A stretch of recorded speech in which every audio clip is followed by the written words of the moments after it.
and the referee says Jay Mingy has not fouled Adam Mayer on the apex of the penalty area. It was just coming together and nothing more than that. And that was quite a big decision.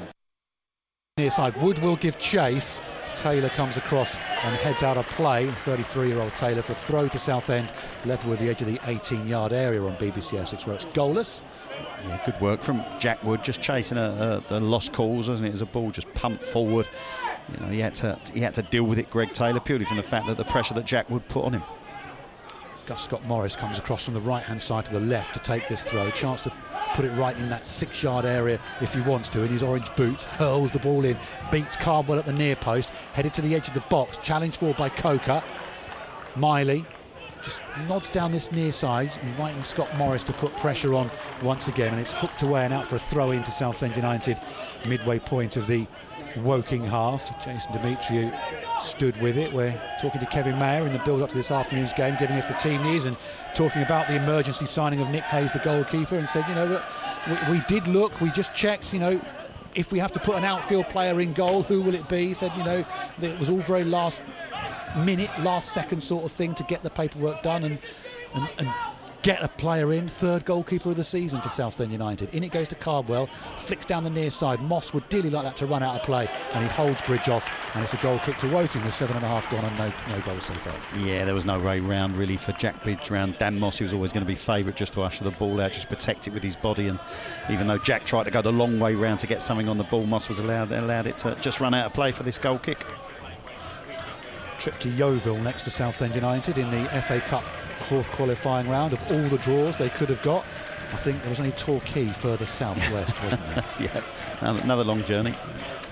Thumped away by Jaskalainen. High spinning ball. It is flicked on this time up towards Lewis. Lewis forced to come out from the edge of the box. The flick on was won by Pavey. He now jogs into the middle, and it's worked down that far side. Early ball into the box from Habergam, overlapping, dealt with by Hayes at the near post. Bowls it out to the near side to Bridge, who took it in his stride and is lucky to escape the attentions of Akinola. Southend still penned in their own half. Miley then all the way back to goalkeeper Hayes, who shouts to Kensdale to let it go and swings it away left-footed. Flicked on by Cardwell, headed away by Cuthbert, the very experienced 36-year-old skipper for Woking. And then battling away for it in central midfield for Southend United is Demetriou. All a bit scrappy, out for a throw to the home side, midway point of the Blues half. Yeah, a lot of competing for the ball, isn't there? Players throwing themselves into challenges, and nice and confident, wasn't he? The Hayes coming out and collecting that cross. I thought he just rushed the bowl out to Jack Bridge, got a little bit excited because he claimed the ball, and just that's sometimes you've got to dictate the tempo of the game and whether it's ideal to bowl it out there when Jack was already under pressure from a couple of players already. In the end, that led to them 2 or 3 really meaty challenges going in because Blues didn't really have control of the situation.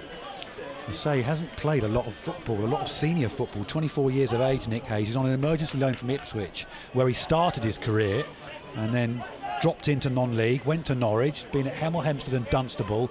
One game he played for Salford City in the EFL Trophy against Manchester United's youngsters while he was there in a 6-month spell at Salford, and they lost 6-0. So not the best of experiences for him. So 24 years of age and hasn't played a lot of football. No, he hasn't played. He's a good size though, isn't he? I mean, what is he standing? Probably 6'3", 6'4", possibly. Yeah, muscular-looking goalkeeper as well. Just a couple of inches taller than myself. Absolutely, yeah. And you looks like you spend as much time in the gym as he does as well. Moss with the throw down the touchline for Woking. Flicked on by Ammon, helped on by Lewis. Ammon continues his run, but runs out of pitch, and it goes behind for a goal kick. That relatively recent addition. It's been here a number of years now, but relatively recent addition. The all-seated stand behind Nick Hayes' goal towers above everything else around the ground. Open terracing far side where the Southend fans are, covered terracing away to our left-hand side, and then 3 separate seated stands down this near side. They were looking to redevelop around here. There were plans to build flats, etc., around the stadium and completely redevelop it, but the flats have been turned down by the local council. Hayes too much on that, all the way through to Jääskeläinen at the other end, so they're going to have to go back to the drawing board, literally, and come up with some different plans. Yeah, absolutely. Just going back to the distribution from Hayes in goal, I know it's early days, but that's 3 or 4 times from restarts. He's kicked straight down the middle over the top of Harry Carbell. I think, you know, he needs a bit more of an angle on it, and maybe Blues will be able to profit a little bit more from there, but I'm sure that's something they'll be talking about in terms of distribution from back to front. It's 0-0 on BBC Essex. Ball slipped down the far side by Scott Morris, blocked by the challenge, goes out for a throw to the Blues. I mentioned they're off to Yeovil next Saturday, but league games to come after that. A couple of home ones, Solihull Moors, who started really well, and Ebbsfleet, who've gone off the boil, and then a lovely trip to Boreham Wood, which we all enjoy. Yeah, absolutely. Looking forward to that. Throw in for Southend United. Gus Scott Morris, slightly hidden by a couple of Blues fans in the crowd, also wearing yellow this afternoon.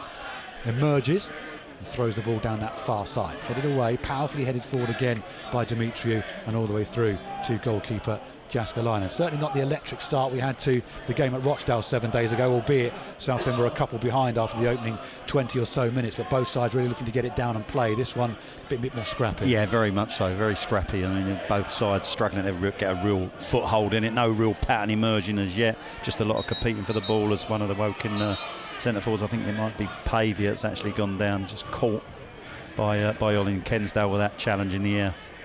Only signed at the back end of the previous week, Alfie Pavey. 8 goals in 10 games for Farnborough this season, but Spencer Day, the manager at Farnborough, saying, look, we'd have liked to have kept hold of him, but it was a chance to go back into full-time football, and a 2-year contract as well. We couldn't possibly turn it down. Obviously had a very successful spell with Braintree as well. Yeah, he did extremely well there, didn't he? And that, in fact, the player down was Paddy Armand. It wasn't Pavey, and Armand just complaining to the referee about that challenge from Ollie Kensdale. Didn't see anything wrong with it, to be perfectly honest. It was just 2 players competing for a ball in the air, and Armand come off a little bit worse, but the referee wasn't having any of that, and I think we're going to start with a drop ball to Jason Demetriou. Play can resume. Hartlepool United have the lead in the National League this afternoon. Again, started well but gone off the boil. They lead Eastleigh by a 1-0, and Oldham Athletic one up against Dagenham and Redbridge. Well, Oldham with decent run of form since allowing David Unsworth to depart as manager. Steve Thompson, not the former Blues man, is in temporary charge, and Everton have the lead in the Premier League. Everton 1, Bournemouth 0. 0-0 here on BBC Essex Sport. Glenn Speller and Glenn Pennyfather with you. 13.5 minutes have elapsed at Kingfield, and the throw down the far side from Habergan is over the head of Pavey and goes behind for a goal kick to Southend United, who would be 7th without the points deduction. And as you mentioned, Glenn, before play today, you know, it's only 3 wins and it does get them up into the plus, so there's still plenty to play for. That's a foul in midfield. Huge amount to play for. Free kick for Woking now, just inside the Southend half. Yeah, it kind of summed up that pasture play just prior to that foul. I mean, it was a crossfield ball from Ollie Kensdale, completely missed his target, out of play. Woking get a throw in, throw it down the line, straight out of play for a goal kick to Blues. So it kind of sums up, you know, it's littered with mistakes at the present. Woking is still momentarily down to 10 men. They're waiting for player to rejoin play, but he went off and received treatment, so he's got to be off for 30 seconds, and Paddy Hammond will be allowed to rejoin the fray once the ball is back in motion. Free kick for Southend United to defend. It's about 20 yards inside their half, high towards the far post, towards Taylor, who gets a head on it, but it loops harmlessly high over Nick Hayes' crossbar, and Paddy Hammond, who's got a lot of promotions under his belt, is allowed to rejoin the fray, and Southend United will have a goal kick in the heat of Kingfield, the heat of Surrey. We drove through some very leafy villages, didn't we? Very nice, very affluent area. Sort of place I could see us. Yeah, absolutely. A couple of nice looking village pubs, yep. Which, had we been an hour or so part earlier, of village life. You never know, absolutely. Of course we would do. Landed gentry. It's a goal kick for Southend United. You're yet to force Jääskeläinen into a save. Mind you, Nick Hayes hasn't had anything to do either. And he clears the ball away right-footed, out towards that far side, up towards Cardwell, gets the flick on Cardwell, and Scott Morris was in advance of him, and it's come off the defender last. Taylor came out and followed Cardwell towards the ball, and it's come off the back of his head from Cardwell's flick. Throw into the Blues in front of their massed ranks of fans over on the far side of the field, level with the edge of this Woking 18-yard area. Scott Morris with the throw. Cardwell at near post, Bridge at the far post, Miley stationed on the edge of the box, Taylor in there as well. Scott Morris tosses it back short to Hussein into the apex of the box for Coker to Scott Morris, good move, it's into Cardwell, who scores! It's a wonderful move from Southend United, and Harry Cardwell, he's a goal machine. It's his 11th of the season, that's his best ever season in terms of goal scoring, and Southend in front at Woking by 1-0. Well, what did they used to say here, Glenn? Feed the goat, wasn't it? With Sean Goat, feed the goat and he will score. Well, you feed Harry Cardwell at the moment and he's going to put it in the back of the net. And I said at the top of the show, he will be benefiting from the quality that's coming in from Blues this season. Their crossing has been so much better. Their delivery, their final ball, certainly in the last few games. And that was right on the money. There's an absolute wonderful ball played in by Gus Scott Morris. And Harry Cardwell's risen the highest. Perfect timing of his header. And he plants it into the back of the net beyond the goalkeeper, Ascalon, for his 11th goal of the season. Fantastic build-up and a great finish from Harry Cardwell. We spoke to him after the game at Aldershot where he got the equaliser, and Chris Phillips from the Echoes just sat to my right here, said, what is your best goal scoring season? And he said it's 10. And we were like, well, you should beat that now. She said, well, as long as I can stay fit, and I keep getting the service. And 2 last week, another one this afternoon as well. One on Tuesday night. One Tuesday night, yep.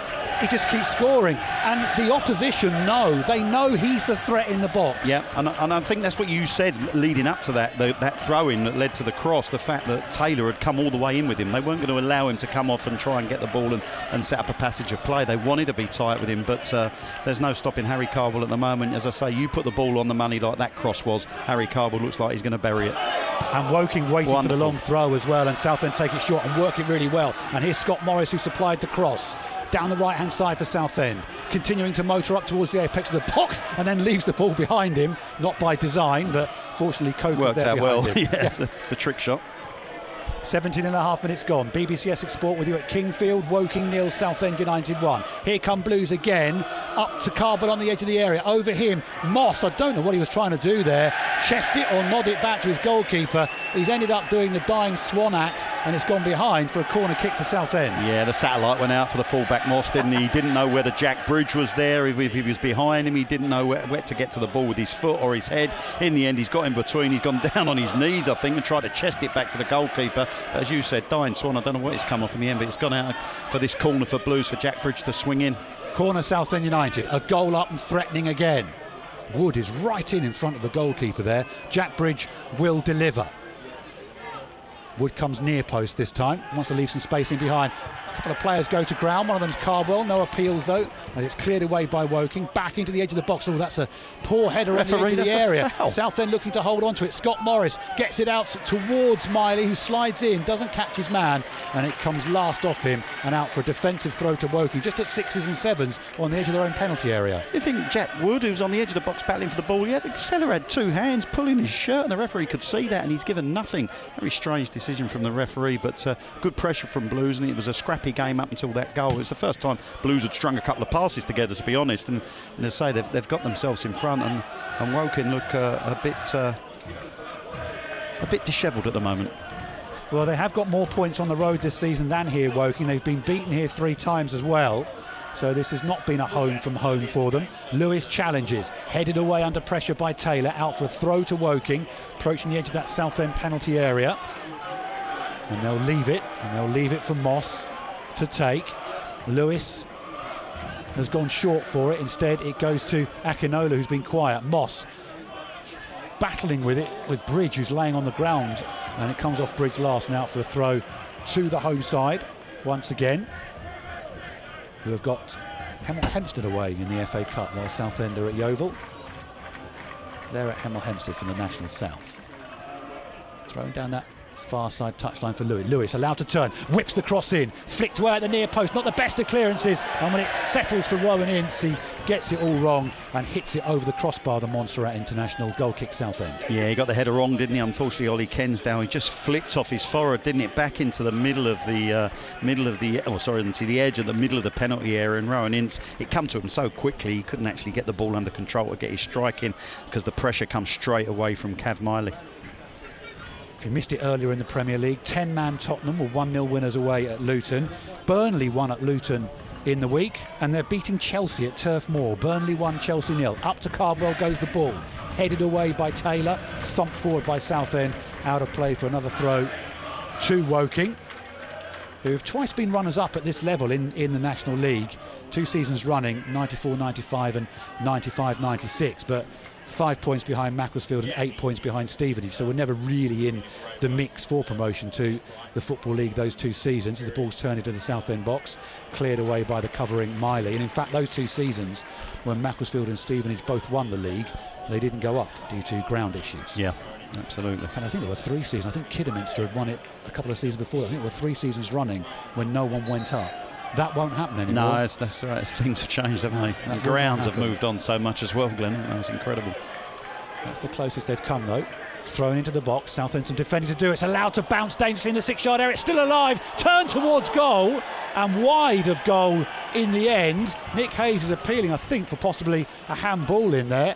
In the end, it may have been Rowan Ince who's touched it towards goal. It was, but he had his back to goal and it goes wide, but the ball allowed to bounce. Yeah, it was one of them balls, you know, Southend haven't dealt with it. Cuthbert's kept it alive on the bouncing ball, and it was Ince that swung the left foot at it.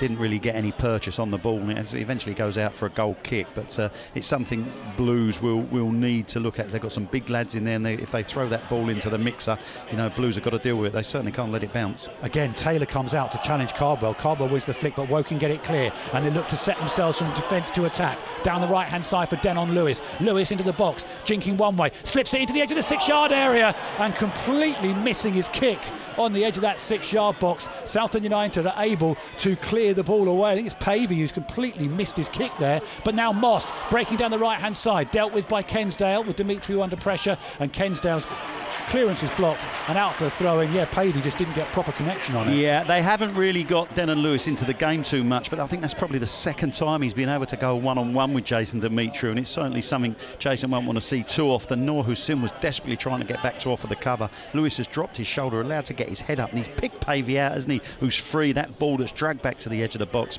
but Pavey got it completely wrong, miskicked it, and the opportunity goes. Equaliser for Eastleigh away at Hartlepool, 1-1 there now in the National League. Oldham 1, Daggers 0, and Woking 0, Southend 1 in your commentary on BBC Essex Sport. Harry Cardwell's 11th of the season. That's a poor clearance though, seized upon by Scott Morris on the halfway line, but not too many options ahead of him, so he in turn goes back and threaded down that far side by Taylor. On one more it goes to Wood. Wood has got Coker moving inside him. Wood skips past the challenge, breaks into the box. Can he pick out a man at the far post? Hangs it up towards Cardwell, who can do no more than just help it onto Bridge. Back out of the box it comes to Demetriou. Midway point of the Woking half for Miley. To Hussein to Coker. Coker spins it on one more to Scott Morris. Up to the apex of the box, Scott Morris. Low ball into the box. And Scott Cuthbert's clearance is more aerial than distance. Headed to the edge of the area for Hussein. Can't bring it under control. Ince sorts it out. Gets it out to Habergam. And Habergam clears forward up towards Pavey. He gets a bit of a buffeting from Taylor. And Taylor wins it while he's on the ground. And Taylor comes away from Pavey. There's a little grab out of him as well. Referee allows play to continue. Southend have it along the back line.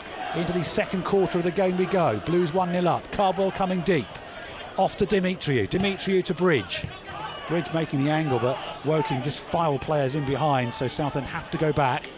And along the line it goes to Taylor, and they change the angle to Southend United. Yeah, just getting their passing game going, Blues, haven't they? Really patient, work the ball across the pitch, left to right, 1-2 touch, getting it out onto that right hand side, changing that point of attack, and that's what we've been used to seeing Blues do, but they're just starting to get that passing game going now. Up to Cardwell it goes, headed away by Cuthbert. Colchester a goal down at home to Morecambe in League 2. Outstanding last week against Notts County, poor against Newport, and losing at home to Morecambe. I said on the way down, Glenn, Morecambe are that sort of side. Yeah. And they were late today as well, albeit the kick-off was only delayed by 2 minutes. As Dan Moss retrieves his boot that he actually lost in that last attack from Southend. He lost it on a run going into the box chasing Harry Cardwell, and he's decided to leave it probably for a couple of minutes before he decides to retrieve it from the edge of his own penalty area. But he's lacing back up now, and the referee's just stopped the game to allow Moss to put his boot on. Have been good on their travels this season, Southend, in terms of keeping it tight at the back. Only 2 sides have conceded fewer away, but only that one away win so far, and that was the first road trip, wasn't it, to Daggers? Yeah, absolutely. Throw in for the Blues, who lead by a goal to 0 here in Surrey. Scott Morris with the throw down the touchline up towards Cardwell, and I think the ball actually came in play, and the assistants is flagging that's exactly the case, and goes away for throw in. Down that touchline it goes, it's flicked on, two defenders went for the same ball here, and Woking have got in behind. Lewis awaits the cross from Ammond, blocked at source though, and Scott Morris's clearance not the best again. Habergan recycles it, that's a poor pass from him, and Southend sort themselves out very quickly. Intelligent pass by Hussein, sets Bridge away, down this near side, faced up by Moss, checks back, caught on the ankle there Bridge, and Moss knew it as well, did Dan Moss, on loan from Millwall. And it comes out on this near side for a throw into Southend United. Yeah, good play by Bridge, wasn't it? But just before that, it was super defending, because the ladder got away down that left-hand side from the flick, and it was Ollie Kensdale that come across. It's not always about winning the ball, it's about protecting your goal, and what Ollie Kensdale's done, he's just got in the crossing line, Glenn, and he's said, go on then, you cross it, you're going to cross it straight into my body, and he took the bait, crossed it, and Ollie Kensdale was able to deal with it no problem whatsoever. Dimitri's ball from the free kick was actually decent, and Woodward was just out-muscled by Scott Cuthbert. There's not too many people, in all fairness, are going to out-muscle Scott Cuthbert. 36 years of age now, but restored to the starting lineup this afternoon, as Jääskeläinen clears away, drops in midfield, or drops invitingly for Ammond. Ammond pokes it over the top towards Lewis, headed away by Kensdale and as far as Pavey. Pavey lets it run, fed back out to Lewis once again. Lewis delivers across, blocked by Miley. Another chance for Lewis, that's a poor ball in, but poor control by Hussein. It's still alive in that Southend penalty area. Akinola trying to get a touch towards it, blocked away by the Blues, and good work by Jack Wood as well, helping out his defensive line, and Scott Morris can bring it out of harm's way for Southend. Cardwell makes the move forward, Scott Morris checks and goes back inside instead. It's such a good run, wasn't it? Cardwell just showed the centre half his body and just peeled off his shoulder behind him. Scott Morris looked at him and just didn't deliver. It was a super movement from Harry Cardwell. Here is Southend building once again. Miley, though, has got 3 red and white shirts around him, and Hussein goes back into his own half. Halifax have been clocking up the miles this week. They won here on Tuesday, and they're 1-0 up at Ebbsfleet. Oh, poor clearance. Drops on the edge of the area, possibly for Southend, but Cardwell then has fouled Moss, and it's a cheap free kick, and Woking can clear their lines. Yeah, it was unlucky from Harry Cardwell. Jason Dimitri had a decent touch. He was just that second touch allowed Moss to win the challenge, and it was Cardwell that was coming in behind him. Sometimes you get away with him, sometimes you don't. He didn't on that occasion. I may have said it's 1 win in 4 away for Southend. It's 1 in 7 is actually the record. As cleared away by Jääskeläinen, left-footed. Pavey challenges.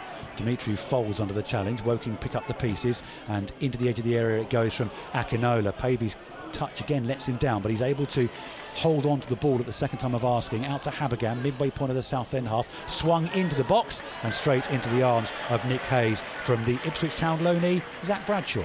Yeah, be nice and comfortable with that. It's probably the 3rd or 4th occasion he's just had to come out and collect balls that have been played into his penalty area under no pressure, and he's done everything very tidily so far. Mentioned Bradshaw being on loan from Ipswich because that's what Hayes in the Southend goal is, an emergency loan signing. He's also had spells with Braintree and Chelmsford as Zach Bradshaw too, but extended his loan this week until January. He looks like a smart enough operator in that central midfield area, but his side, Woking, are defending. Throw for the Blues, level with the edge of that penalty area once again. Scott Morris, last time that side didn't go long, and they scored from it, but this time I think he will. Wiping moisture from the ball, clears a photographer out of the way as well. Scott Morris hurls it into the area, defended to the edge of the box. Miley wins the header, but straight through to Jääskeläinen in a Woking goal. Southend still 1 up on BBC Essex, and they've been leading since the 16th minute through Harry Cardwell's 11th goal of the season, and we've got a quarter of an hour to go until the break.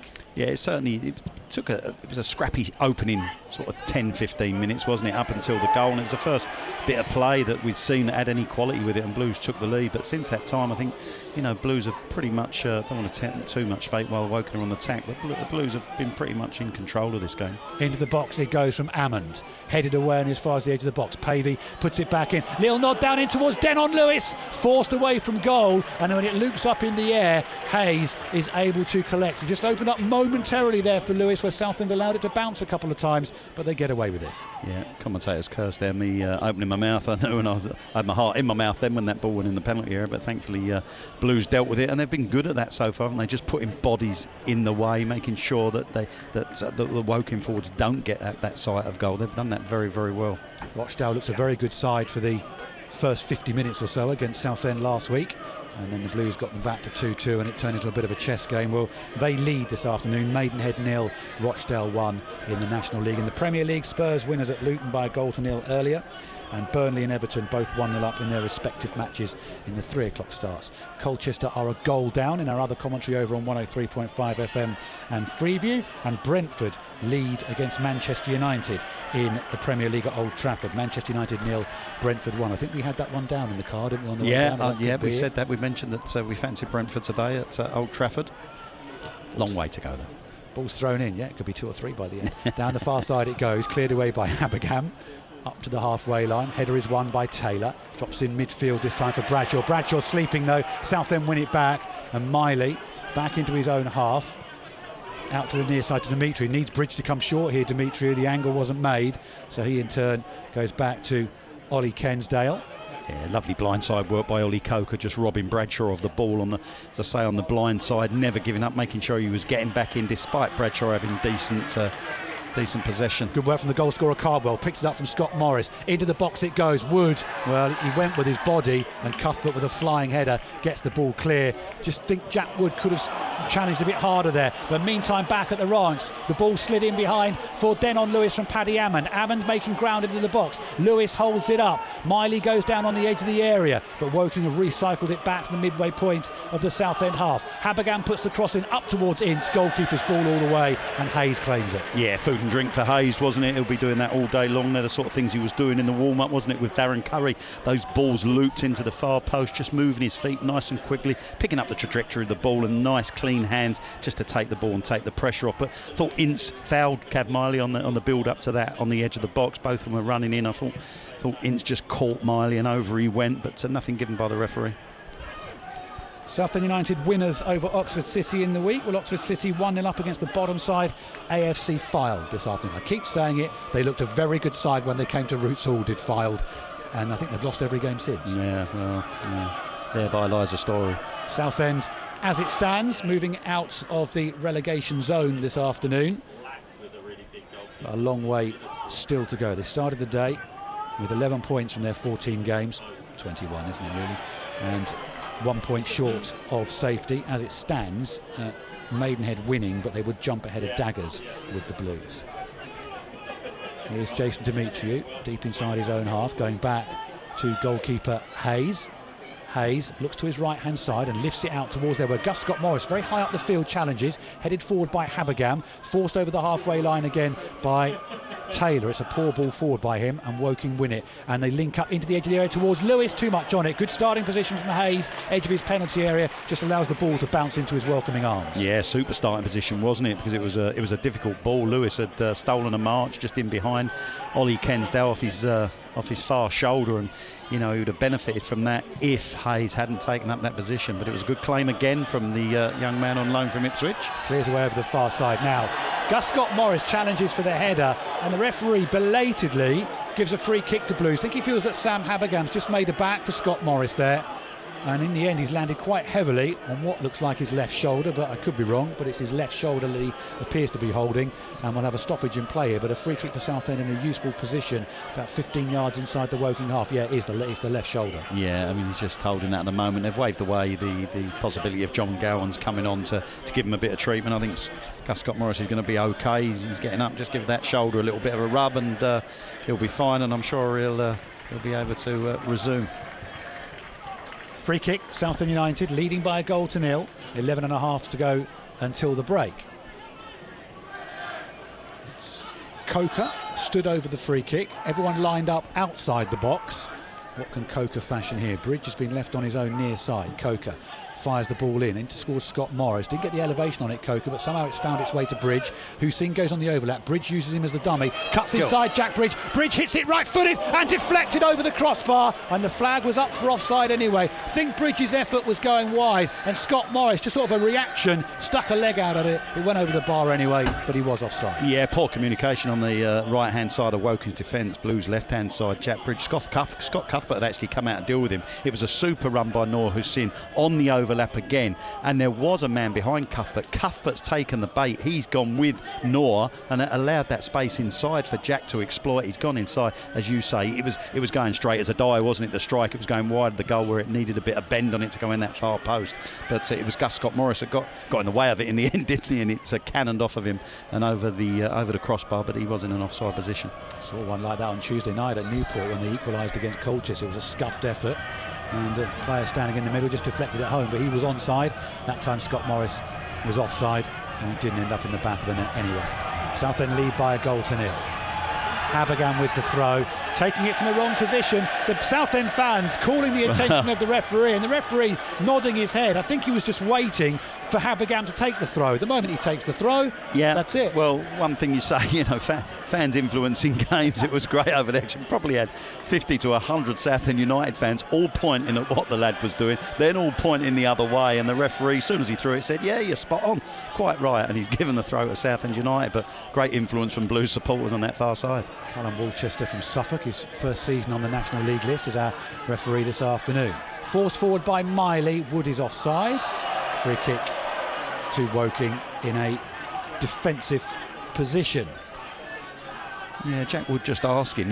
He probably felt he was onside. For us, I thought he looked just about offside, didn't he, Jack Wood? Free kick then for the home side. Continuing to trail by 1-0. And looking to find a way back into this under Darren Sarll. He's now in his second full season in charge here. Previous to that, he'd led Yeovil to the playoffs, left Yeovil at the end of that season, promptly led Woking to the playoffs. I think he'd probably seen the course of direction that Yeovil were taking as a club off the field, as Lewis hooks the ball towards goal and Hayes fields it and got out, having received an offer from Woking, which admittedly is closer to home from where he's from. Yeah. But felt he was taking the right decision. As we saw, Yeovil dropped out of the National League last season and had a change of ownership and all sorts of problems off the field, so he left the madhouse that was Hewish Park, and he's done a good job here. 43% win ratio since joining here. Forced forward over the top by Akinola, and that'll bounce harmlessly through to Hayes once again. 1-0 Southend lead, 7.5 to go until the break. Yeah, just watching his distribution since them opening 3 or 4 kicks where he went straight down the middle and they kind of just like went sailing over the top of Harry Carboll. He has taken the kicks on a much better angle. He's kicking from sort of middle of goals out into that right hand side, targeting Carboll and sort of Gus Scott Morris, who's taken a really advanced position, and it's working much better for Blues. Taylor heads away for Southend United, operating on the right hand side of the three today. Harry Taylor and Demetriou out on the left. Taylor, Greg Taylor that is, clears forward for Woking, drops in central midfield for Ince. Ince, rangy looking central midfielder, gets it out from his feet, fouls for my money. Ollie Coker, referee shakes his head, kept alive by Habergan, blocked by Southend but stays in play. Ammon picks up the pieces, Scott Morris there to defend and put the ball out of harm's way. Stayed in play actually, and Taylor along the ground gives possession away. Poor distribution from Taylor, seized upon by Southend United by Coker, out to the near side to Hussein. Hussein's ball to Bridge, telegraphed to Moss, and Moss can use the space now left by Bridge to make encroachments into the Southend half, but good from Noor Hussein, just covered the space in behind. Yeah, recognised the danger, didn't he, very, very quickly. But wonderful play just prior to that by Ollie Coker. Excellent midfield play. As soon as the ball goes forward, he's on his way to support, and he wins that second ball because he's charging at full pelt in front of his marker. He picks up the pieces, changes the attack, and it was just unfortunate. Noor's pass was loose, wasn't it? It was easily picked off by Moss. Otherwise, Jack Bridge would have been away down this left-hand side. But great play by Ollie Coker. Everton 2 up on Bournemouth now in the Premier League, and York have taken the lead in the National League, 1-0 against 5th place Bromley, who beat Woking in the playoff eliminator last season. Ball is back at the feet of Hayes in the Southend goal. Sends a high spinning ball forward. Cardwell up against Taylor, and then, well, that's just silly from Zach Bradshaw. He's just pushed straight through the back of Ollie Coker. Free kick Southend United with 10-12 yards inside the Woking half. It always amazes me, players when they commit fouls like that, they look at the referee with a quizzical face saying, really, was that a foul? Yeah, I've only pushed him over with both hands. Free kick, and the man who was fouled, Coker, with it, drills it near side to Bridge, and look at Bridge on his own here. Cuthbert comes across to face him up. Hussein offers the overlap from Bridge. Bridge still with it, tries to thread the needle off Cuthbert, and it's off the defender last and out for a throw-in. Looks like Darren Saal is speaking to a couple of his substitutes already. He's clearly not happy with what he's seeing. I must say, Blues are winning the battles all over the pitch at the moment. You know, they're struggling to create any chances going forward, Woking, and certainly the midfield of Blues is far better than Woking's at this present time. Southend feed the ball into the box. It's cleared away, and Taylor calm back to Hayes, and Hayes calm with his ball off to Dimitri, who looks over his shoulder. Dimitri, as Lewis puts the pressure on, fed forward, headed away by Moss, comes into the chest of Pavey, dealt with though for Southend by Miley, and Miley sends a ball out to the far side. Scott Morris a bit of space to move into. Wood makes the move to help him down that far side touchline, but they go back into their own half to Southend. 4 minutes to go until the break. 1-0 up on BBC Essex, Southend United. Harry Cardwell's 11th of the season. Miley challenged by Ammond into Coker. Coker feeding it off short to Taylor. And Blues just playing a nice little bit of keep ball here. And then look to hit the diagonal down this near side, and look at Hussein. Bridge went inside. Hussein fills the gap on the wide left and gets into the box now. Slips it into the edge of the area.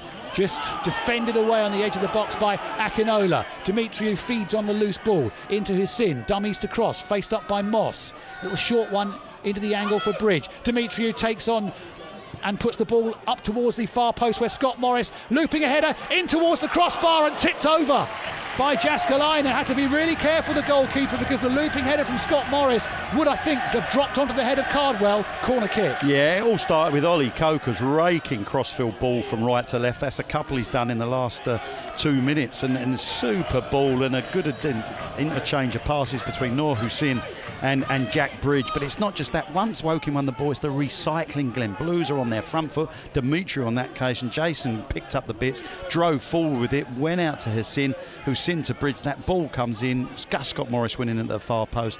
And if it wasn't for the keeper, it would have been 2-0. Corner Blues. Second of the game for Southend United. They're 1-0 up, and they're looking to press home their advantage with a corner, but the referee just pausing things, pushing and shoving going on. Now he says to Jack Bridge, let's get on with it, shall we? In goes the corner from Bridge, low into the near post. It travels an awful long way and drops at the feet of Coker, who's challenged there and wins it. Coker turns it back into the box, headed away by Taylor. Back in again by Hussein, up towards the far post towards Kensdale, who's forward. Bridge keeps it alive. Kensdale turns it on. Headed up in the air again by Taylor. All sorts of holding going on in there from both sets of players, and eventually it's just volleyed away unceremoniously by Dan Moss down this near side and goes out via Harry Taylor for a throw to Woking. Again, it was that man Coker, who's having a wonderful first 45 minutes so far. Again, he's the one that kept the ball alive, and he got himself facing away from the goal in the penalty area and somehow swiveled and got across it. Reminded me of Trevor France. I don't know if some people remember Trevor France who's listening. I mean, people used to say he must turn his cartilage inside out when he used to cross from unbelievable angles, and that's exactly what Coker did then. Super ball. Now Southend break up a Woking attack and shovel the ball forward up towards Cardwell. He's flicking on Cardwell, knowing there's no one beyond him, but just helping out his defensive line, and it goes through to Jaskalainen again in the Woking goal, who sends a high looping ball. And this near side, Ammon challenges, drops off his shoulder. Akinola turns it into the box, but that's beyond everybody. Bradshaw will give chase, dealt with by Scott Morris. Feeds it down the far side for Coker. First time from Coker, sets Jack Wood away here, trying to get at Habergam, and he's got a header, Habergam, and Habergam has a massive handful of the shirt of Jack Wood, and that's a very simple yellow card for referee Walchester to hand out. Well, I mean, it was an overhit cross by Akinola, but then Gus Scott Morris to have the presence of mind, to pick out Ollie Coker, and Ollie Coker doing what good midfield players do, Glenn. He's just checking he's checked his shoulder, he's on the half turn, he's checked his shoulder before the ball has reached him. He's seen Jack Wood go on that run and he's just whipped it. He's kept the ball going, he's whipped it down the line beyond Habergam for Wood to run through, and it was a foul by Habergam, otherwise Jack Wood would have been away. But What a super spot, first by Gus Scott Morris, and then even more incredibly by Ollie Coker, who's absolutely on fire at the moment. And you do that a few more times against Sam Habergam now, who's got a yellow card to his name. Free kick for Southend United, level with the edge of the Woking penalty area on BBC Essex. 30 seconds of normal time to go. All the half-time scorelines on the way. Can the Blues add to this scoreline? With a free kick from a very dangerous position. Ollie Coker is stood there, but he may leave it, and he does. Floated up to the far post where Jack Bridge was waiting, and Cuthbert doesn't take any risks there and flicks it out for the corner kick. Decent delivery from Miley. Yeah, well, how many times we speak about things being overhit, things hitting the first man, but Coker's just left it here. I'm just going to leave it in that space on the 6-yard line at the back post. Go and attack it. If you don't attack it, then as a defender, Woking, you've got to deal with it. Cuthbert out to deal with it. Corner Blues. Another corner for Southend United. It is short to Hussein this time from Bridge. Rolled back towards Bridge by Hussein. A bit short that, but Southend have held on to it. Bridge coming away from goal and being tracked by Denon Lewis. Does a good job there, Denon Lewis, who actually catches Jack Bridge as he offloads the pass. Yeah, referee had a look at it and just sort of kind of dismissed it, but he had a little bit of a blue light on that one, didn't it? From Noah Hussein to Jack. Here comes Southend forward once again, though, with Coker forced back to the halfway line for Taylor. Lost possessions at Harry Taylor to Zach Bradshaw. Bradshaw, though, too much traffic for him to get beyond. Plenty of yellow shirts back there helping out the early error, and the ball goes back to Jääskeläinen in the Woking goal. He hits it forward, comfortably headed away by Harry Taylor, and Woking pick up possession inside their own half. Turned forward by Habergam, dealt with again by Taylor, keeps it in play straight to Ince. Ince's chest forward is dealt with, thumped forward again by Southend United, who just want the half-time whistle to go here, leading by a 0-0 as they are. Forward it goes from Jääskeläinen once again. Over that far side to Ammon. Ammon's got the wrong side of Scott Morris, turns the ball in, cleared away by Taylor, throwing Woking midway point of the Southend half. How many minutes did we see? How many minutes went up then? Not sure. They're not even sure how many went up on if there was a board. But I think 3 were being told. 3 minutes. Thank you, Chris. Throw in far side. Habergam will take it with 30 seconds into the 180 which have been added on here.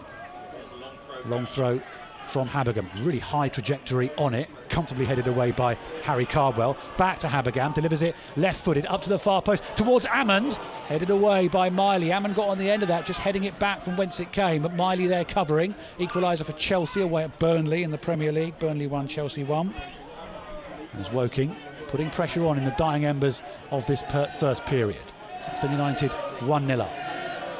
Thrown down the touchline by Moss, headed away again for the Blues by Bridge, and they're making ground down this near side touchline. The FA Trophy third qualifying round. Pete Morris will update you at the break. It's Heybridge Swifts 0, Chatham 2. Heybridge had a really good run in that competition last season, but struggling at home this afternoon, it would appear. Throw then for Woking, which eventually they'll take once someone in a red and white shirt makes themselves available for Dan Moss, and it is Lewis who does inevitably on this near side touchline, right on the corner quadrant, and wins Woking their first corner of the game. Yeah, I mean, it's something that Blues have got to be bright now with the defending. Probably 30 seconds to go in this half with the 3 minutes that was added on, and as I say, it's, you want to get in at half time now with that clean sheet and leading, and deservedly so.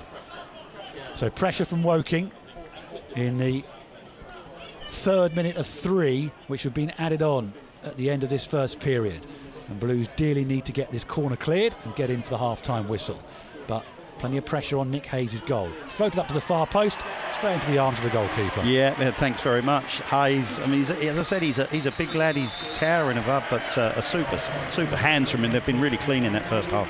Half-time whistle goes then here on BBC Essex, with Southend United leading by a 0-0. It was a well-worked goal as well, just past the quarter of an hour mark. A Gus Scott Morris throw, short into Hussein, who found Coker, fed Scott Morris down the right-hand side, and his cross superbly flicked home by Harry Cardwell for his 11th goal of the season. It's been a bit scrappy since then, but you would say, Glenn Pennyfather, that Southend United have looked the more likely and could be further ahead in this. Yeah, I think they took that 15 minutes, didn't they, to make their mark on the game. I think it was very scrappy, everything being competed for, as you would expect in a National League game with two sides like Southend and Woking. But once they got that goal, it was the first time they'd actually strung a few passes together either side, and Blues worked it so well down that right-hand side. Short corner, little overlap and a wonderful cross by Gus Scott Morris, and that man of the moment, Harry Cardwell, you know, you wouldn't expect any less. You'd have your money on him, you put your house on him, wouldn't you, putting that away? And he did with a super header, typical centre forward's header. It was a wonderful goal, and since that time, Glenn, I think Blues have been in control of the game, you know,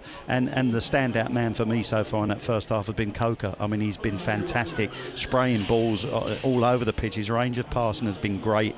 His work when he's out of possession has been exceptional, but you know, all of the Blues players like that, as I say, they're completely in control. But we have seen this in a number of games this season, and I'm going to mention Halifax. Blues in complete control. They went down to 10 men and Blues still couldn't kill the game off.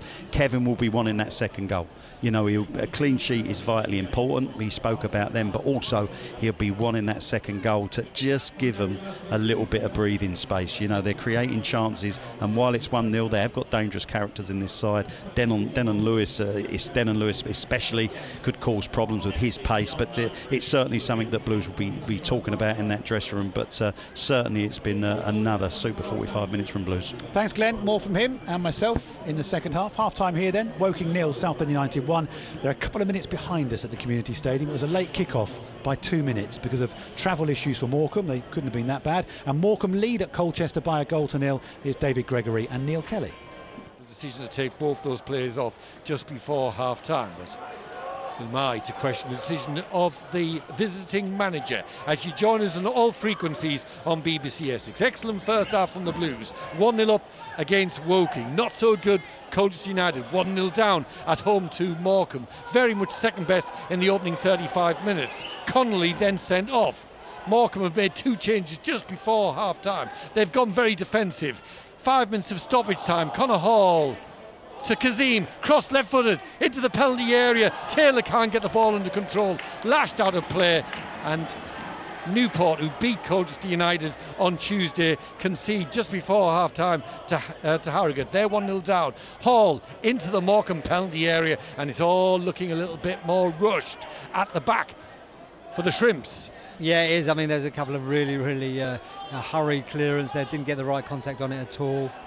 He's Chilvers, found by the throw from Kazim, turns left hand side, almost on line with the penalty area, gets to the goal line, comes back towards the halfway line, gives it to Hall. Hall, square ball to Jay Mingy. They use 1-0 down. He's Manny Egbo, 35, 30, 25 yards.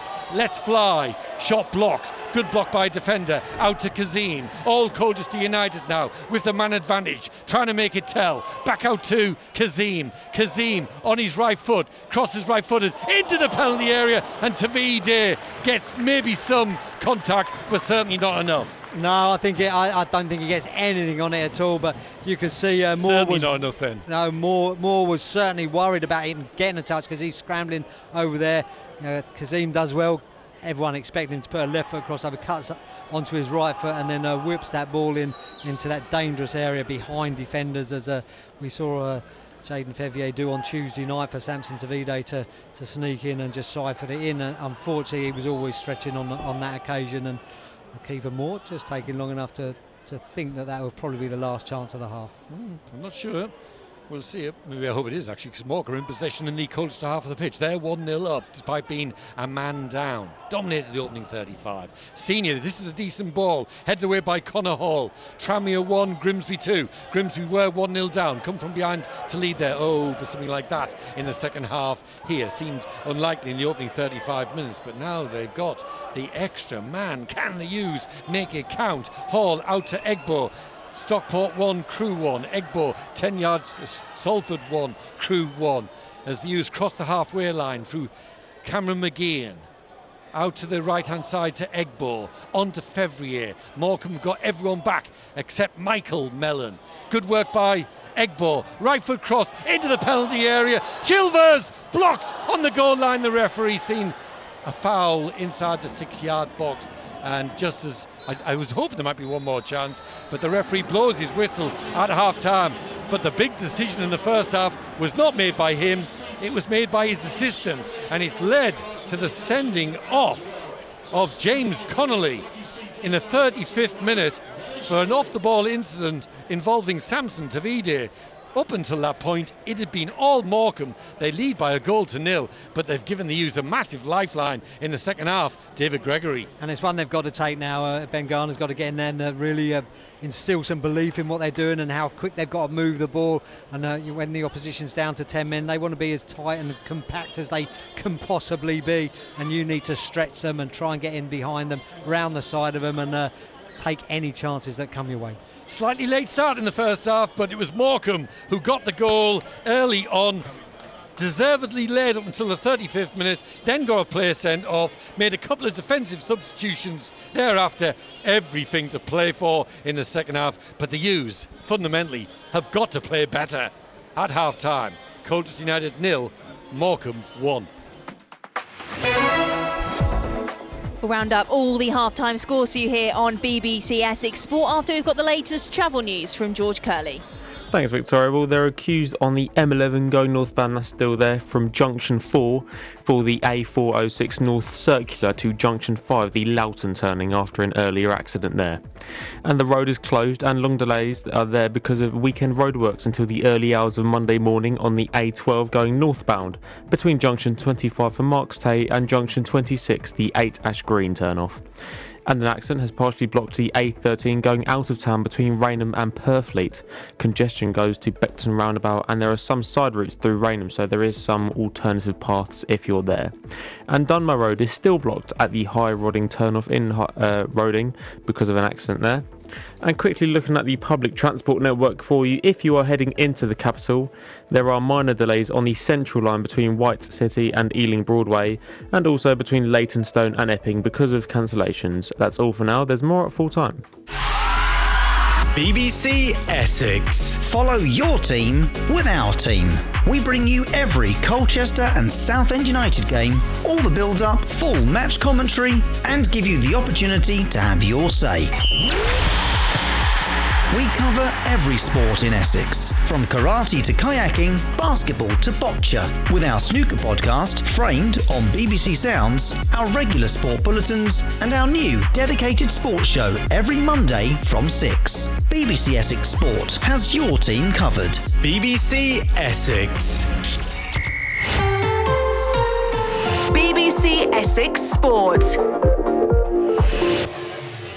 Victoria Polly with you on BBC Essex Sport. 4 minutes to 4 on 95.3 FM and DAB, as well as the BBC Sport website and app. Southend United leading at Woking in the National League. Harry Cardwell on target for his 11th goal of the season on 103.5 FM and Freeview 734 here at the Community Stadium. Colchester United trailing at the break, but Morecambe have been reduced to 10 men 10 minutes before half time.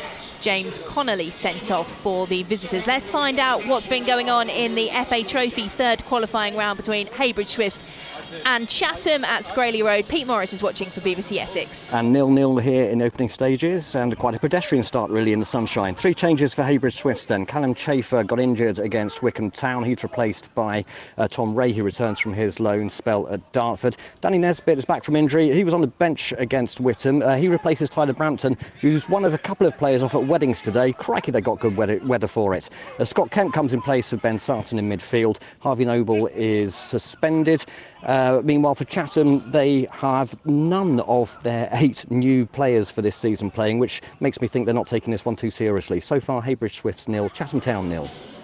And at half-time, it is Heybridge Swifts 0, Chatham Town 2. We will have more on that for you in the second half. Wivenhoe Dave has been in touch on the text and says that I'm watching Wivenhoe against Dussingdale in the Thurlow Nunn North today, hoping that they continue where they left off on Tuesday, beating the leaders Holland. Wivenhoe have struggled to put 2 decent 90 minutes together in a row, so hoping for another Wivenhoe win. Come on, you Dragons, says Wivenhoe Dave. 81333, start your message with the word Essex if you want to get in touch. Let's start with Essex. 08000 321 333 on WhatsApp. Also starting with Essex. Half-time scores for you in the Premier League. It's Burnley 1, Chelsea 1. Burnley had taken the lead at Turf Moor in that one. Everton 2, Bournemouth 0.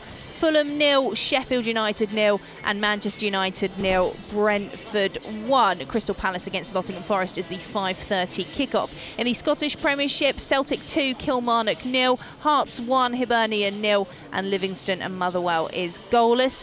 In the Championship, Cardiff City 1, Watford 0, Coventry City 0, Norwich 1, Ipswich Town 3, Preston 1, Leeds United 1, Bristol City 1, Leicester City 1, Stoke 0, Millwall 1, Hull 2, Hull coming from behind in that one, Plymouth 1, Swansea City 0, QPR 0, Blackburn 2, and Sheffield Wednesday 0, Huddersfield Town 0, Southampton 1, Rotherham United 0. In League 1, Bolton 1, Carlisle 1, Charlton 0, Blackpool 1, Cheltenham 1, Derby County 1. Cheltenham have scored their first goal of the season at the 12th time of asking. Exeter City 0, Barnsley 0, Fleetwood Town 0, Wickham 3, Leyton Orient 1, Reading 1, Peterborough United 0, Lincoln City 0, as is Portsmouth and Port Vale and Shrewsbury and Northampton, and Stevenage 1, Wigan 0. Wigan have been reduced to 10 men in that one. In League 2, Accrington Stanley 1, Forest Green Rovers 0, Barrow 0, Notts County 1, Bradford City 0, Swindon Town 0, Crawley Town 0, Wrexham 1, Gillingham 1, MK Dons 0, Macaulay Bonne on the score sheet for Gillingham, who parted company with manager Neil Harris this week. Mansfield Town 0, AFC Wimbledon 0, Newport County 0, Harrogate Town 1, Salford City 1, Crewe Alexandra 1, Stockport County 0, Doncaster Rovers 0. Bottom of the table, Sutton 4, Walsall 0, Tranmere 1, Grimsby Town 2, and you already know about Colchester United 0, Morecambe 1.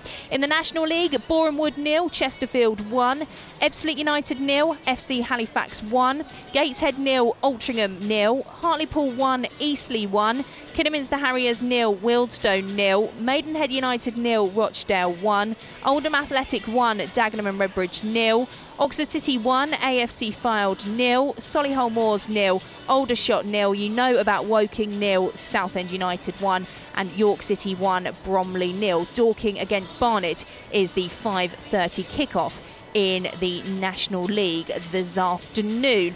We will have slightly different restart times for you on BBC Essex Sport, with Colchester United getting underway a little bit later on BBC Essex Sport, but we'll make sure you are up to date with everything here on the programme. We're on air until 6 o'clock this evening, so we'll have plenty of time for your reaction to the U's and the Blues and the non-league games from around Essex as well. National South half times for you: Braintree Town 0, Bath City 0, Western Superman 0, Chelmsford City 3, and Yeovil Town 1, Averley 0. Elsewhere in the FA Trophy this afternoon, Billericay Town 1, Felixstowe Walton United 2, Concord Rangers 1, Hythe Town 2, Horsham against Brightlingsea Region is goalless, South Park 1, Hashtag United 0, and Walton and Hersham 1, Canvey Island 0.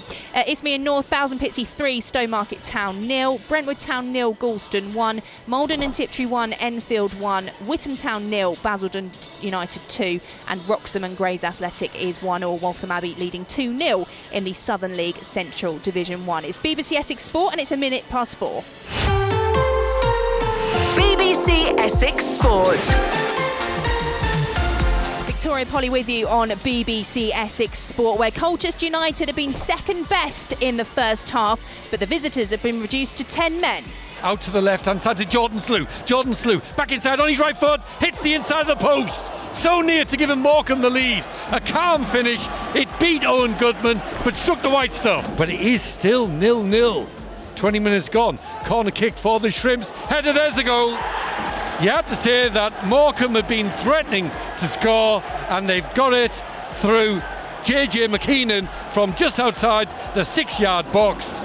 It's Colchester United 0, Morecambe 1. Poor start from the U's. Ball's lifted into the U's penalty area and just flashed wide of the post. I say it wasn't the best of contacts by Senior. Sorry, Senior played the ball in. It wasn't the best of contacts by Adam Mayer, but it went just wide of the left upright, and Morecambe so near to doubling their lead and wouldn't have been flattered by the scoreline. It's a red card. It's a red card for James Connolly for an off-the-ball incident involving Samson Tavide. Well, how significant will that be with 10 minutes to go to half-time? Can Colchester United come back in the second half? Second half commentary on the way for you here on BBC Essex Sport. Over on 95.3 FM, there's just no stopping Harry Cardwell. Who's seen into the apex of the box for Coker. Coker to Scott Morris. Good move. It's into Cardwell, who scores! It's a wonderful move from Southend United. And Harry Cardwell, he's a goal machine. It's his 11th of the season. That's his best ever season in terms of goal scoring. And Southend in front at Woking by a 1-0. Up towards the far post where Scott Morris looping a header in towards the crossbar and tipped over by Jaskalainen. Had to be really careful, the goalkeeper, because the looping header from Scott Morris would, I think, have dropped onto the head of Cardwell. Corner kick. Can the Blues keep the momentum up in the second half? Back for you on 95.3 FM and DAB in the FA Trophy. Haybridge Swifts in action against Chatham Town. Updates to come for you in the second half of that one. Keep you up to date with what's going on elsewhere as well. But on BBC Essex Sport, time to choose your match and rejoin for the second half. On 95.3 FM and DAB, Southend United at Woking, they lead by a 0-0. You can also listen to that one on the BBC Sport website and app. And here at the Community Stadium, 103.5 FM and Freeview 734 for Colchester United, who trail Morecambe by a 0-0. It's BBC Essex Sport and it's 4 minutes past 4. BBC Essex Sport. Well, welcome back to Kingfield, where we are back underway in the second half here, and Southend United have come very close to conceding an equaliser inside the opening 20 seconds. A mix-up between Demetriou and goalkeeper Hayes allowed Denon Lewis just to tow the ball away, but from quite an acute angle, he has fired over the crossbar. Just run you through the sides then. Hayes in goal for Southend. The back three, Demetriou, Kensdale and Taylor. Scott Morris and Bridge with width. Hussein, Miley and Coker in midfield, and the goal scorer Cardwell alongside Wood. The bench is Fonguk, Kanu, Velletti and Cabangolo. Woking have made 2 substitutions at half-time. Jaskalainen's in goal. The back four is Moss, Cuthbert, Taylor and Habagam. Midfield is now Williams, who's come on for Bradshaw, Ince, Akinola and Lewis. And up front is now Ammond and Grigo Cox, who's come on for Pavey. Their remaining subs, Andre the goalkeeper, and Odesina and O'Connell. Referee is Callum Walchester from Suffolk. Former Blues midfielder Glenn Pennefather is alongside myself, Glenn Speller, here at Kingfield. And Glenn, very, very lucky not to be 1-1. Yeah, it looked like it was going to be that start where Blues are half asleep as Cav Miley takes an awful challenge. I think it was from Akinola there, still left on the floor midway through his own half. But yeah, it was that danger man Denon Lewis. But thankfully he struck his shot wide after Jason Demetriou, just had a little mix up with Hayes. Hayes rushing out to collect the ball. Jason first to it, just toe pokes it wide of Hayes, and he's had to follow it. Lewis has followed the ball, driven the ball towards goal, but thankfully high, wide and handsome. But Cav Miley still down midway in the Blues half. Yeah, he took a heavy one in central midfield, but the referee, fairness to him, allowed a good advantage with Hussein breaking away over the halfway line, but he's pulled it back. It's going to be a throw for Woking, but Miley is still down. It was a heavy challenge, wasn't it? Yeah, it was awful. Slid in. Yeah, and he's refused. John Gowan's coming on. Obviously Cav Miley knows the importance of having the full complement on the pitch, especially when Woking are actually in possession in Blues half. So Cav Miley eventually gets to his feet, being helped by Gus Scott Morris, but he doesn't look over happy. He's limping away, Glenn, and he's probably one of the last men, other than Harry Cardwell, you'd want missing from Blues side at present. Woking 0, Southend 1. BBC Essex Sport from Kingfield in Surrey. Glenn Speller and Glenn Pennefather with you this afternoon. Glorious bright sunshine and blue skies here, lovely temperature. And at the moment, a lovely scoreline. But Woking on the attack here, looking to make a fast start to this second half, because their manager Darren Sarl, you pointed it out, Glenn, was talking to a couple of their subs, 10-15 minutes before the end of that first half. So he'd already got the changes in mind, and he'll expect a lot better from his side in this second period. Yeah, and I think they've come out with a flea in their ear, Glenn. I think you can see that. A couple of challenges. Rowan Ince he's gone in flying into that header, which he was absolutely nowhere near. He's having to climb over 3 or 4 players, but you can see the intent from Woking. And I think Akinola going in with that challenge with Cav Miley. I think Darren Sarles asked them, let's mix this up a bit. Let's not go out with a whimper here. Let's make sure we're challenging for everything, and we mean it. And they certainly come out with a little bit more verve in this second period. Ball is volleyed forward for Southend United by Coker. Wood will give chase. He won't get there, but Jaskalainen's well outside his box over on that far side.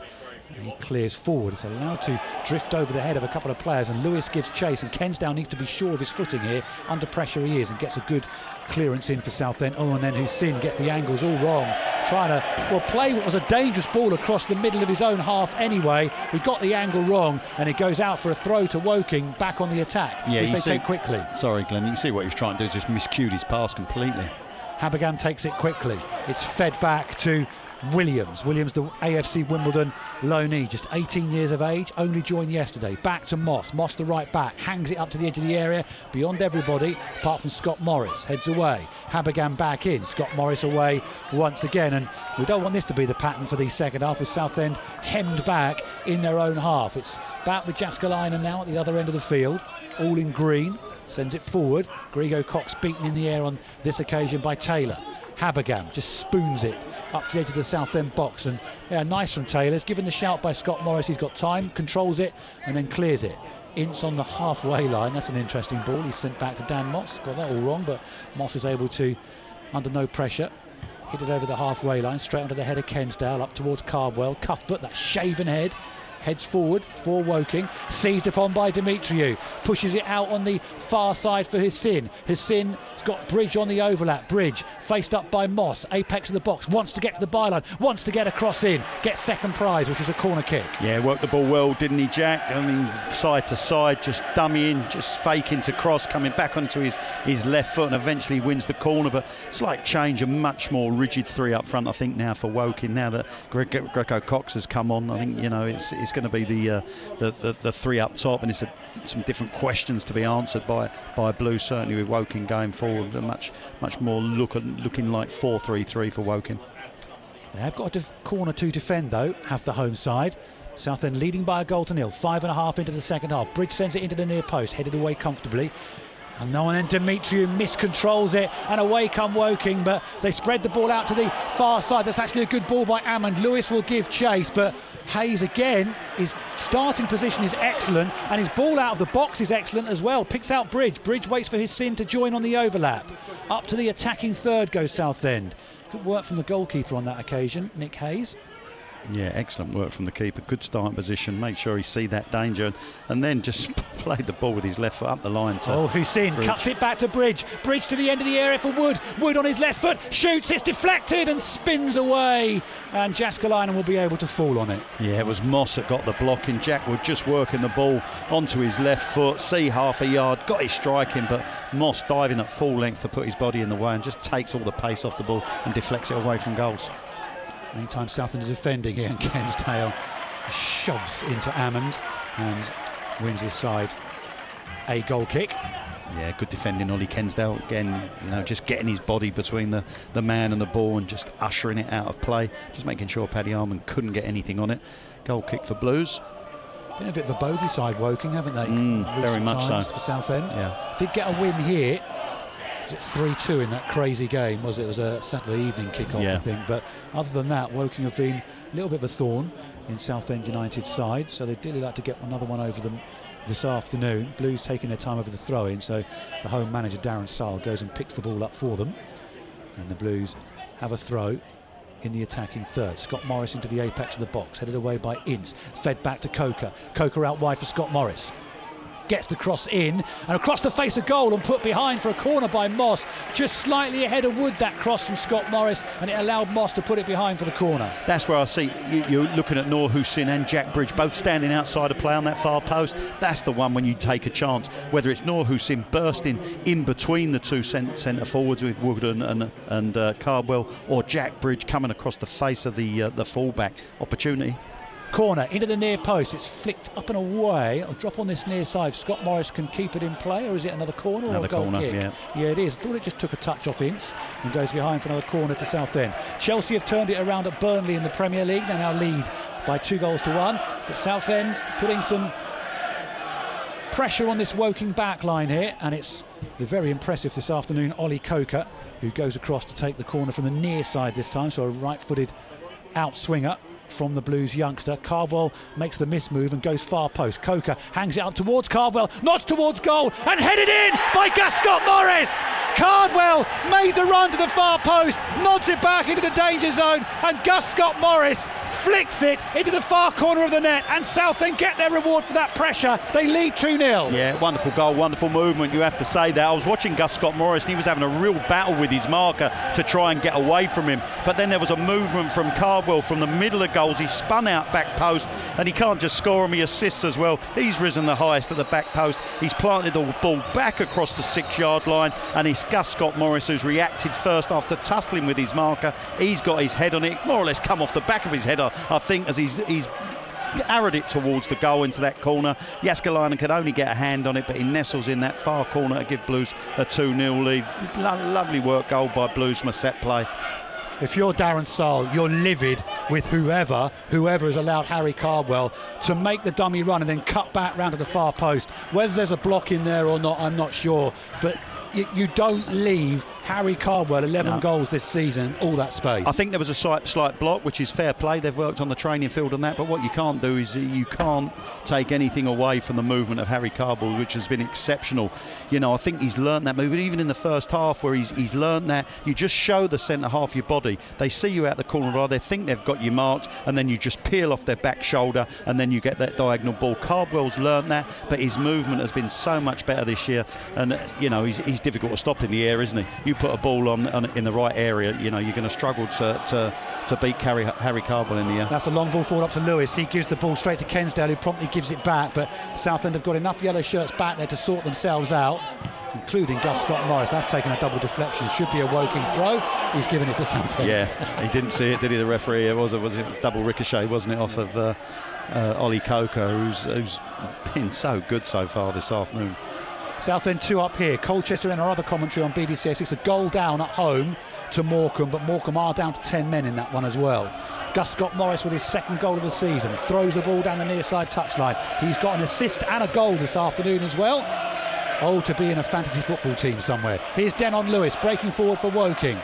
Sliding out for the Blues is Kensdale, puts it out for the throw to Woking. It's the Southend fans in fine voice over on the far side, the open terrace that you can hopefully hear loud and proud back in Essex, and wherever you happen to be listening to us around the world as well via the BBC Sport website and the app. Southend have got a throw to defend, long one into the near post. It's flicked on and scooped away by Kensdale, drops to Cuthbert, whose poor touch is okay because Moss is behind him to feed it back to Jääskeläinen. Hits a long left-footed ball over the top. That will bounce through harmlessly to Hayes, who doesn't want to take it first time, just wants to eat up a few seconds, so controls it instead and then bowls the ball out. And Southend get themselves moving once again. Out to Bridge forced back to Dimitri, who just swings his left foot through it. 11.5 minutes gone. That's flicked on by Cardwell. He's onside. Jack Wood, is he? No, he isn't. Lovely finish, by the way, by Jack Wood. But Cardwell got the flick on. I think Woking hearts were in mouths because the flag went up very late. Normally it's the moment the player gets involved, but he went on 2 or 3 strides, did Jack Wood, but the flag goes up. Yeah, offside. Definitely offside. As we're going to see a change. We're going to see Daniel Kanu. Yeah. First view of him. Just on that flick from Cardwell. If Jack Wood hadn't gone for it, Glenn, Noor Hussein was in because he timed his run perfectly, but because Jack Wood was the one that picked the ball up, clearly he's offside. Looking forward to seeing this lad Kanu. Colchester now 2-0 down at home to 10-man Morecambe. That's a bit different from 7 days ago, isn't it? Daniel Kanu, 3 goals for Charlton this season. Yeah. Just 18 years of age, is on to replace Jack Wood with 33 minutes to go here. Ball's headed to the edge of the Southend box, on by Griggo Cox, headed away by Kensdale. Bounces, Hussein nods forward. Bridge like to run it out of defence, but his route away from goal is blocked off. So a little bit of keep ball, Demetriou and Miley, and Demetriou again into Bridge. Bridge didn't want it there. He goes to ground, and he's lucky, Jack Bridge, because he was played into all sorts of trouble, and he's very fortunate that on that occasion Akinola was too keen to get to the ball and just clipped Bridge's ankles because they lost possession in a dangerous area. Yeah, what you don't want to do, Glenn, is take liberties, do you? You know, they pass the ball extremely well, but it's making the right decisions at the right time in the right places. They've played a neat little triangle in the bottom of the left-hand side, just outside the penalty area on that left-hand side, and that last little ball where Jason should have gone longer, he should have turned the markers round, who were really touch tight, and just spun them all around. Instead he's gone short again, and as you say, Jack Bridge just lucky to get away with it. He played a poor ball square to Armand, but he got away with the foul, but just making the right decisions at the right times. Offside flag goes up against Hammond. Free kick for Southend United. I mean, I guess the instruction with just over half an hour to go, don't give them a way back into this game. No incentive. Yeah, absolutely. Don't give your opposition any incentive. Keep doing what you've been doing. Keep making sure you've got that focus. You're taking on your responsibilities. You're doing the job. Don't give them an inch. You know, that's the important thing now. You know, everything you do at a standard. They've set them this afternoon, Glenn, in their performance so far, and they need to maintain them.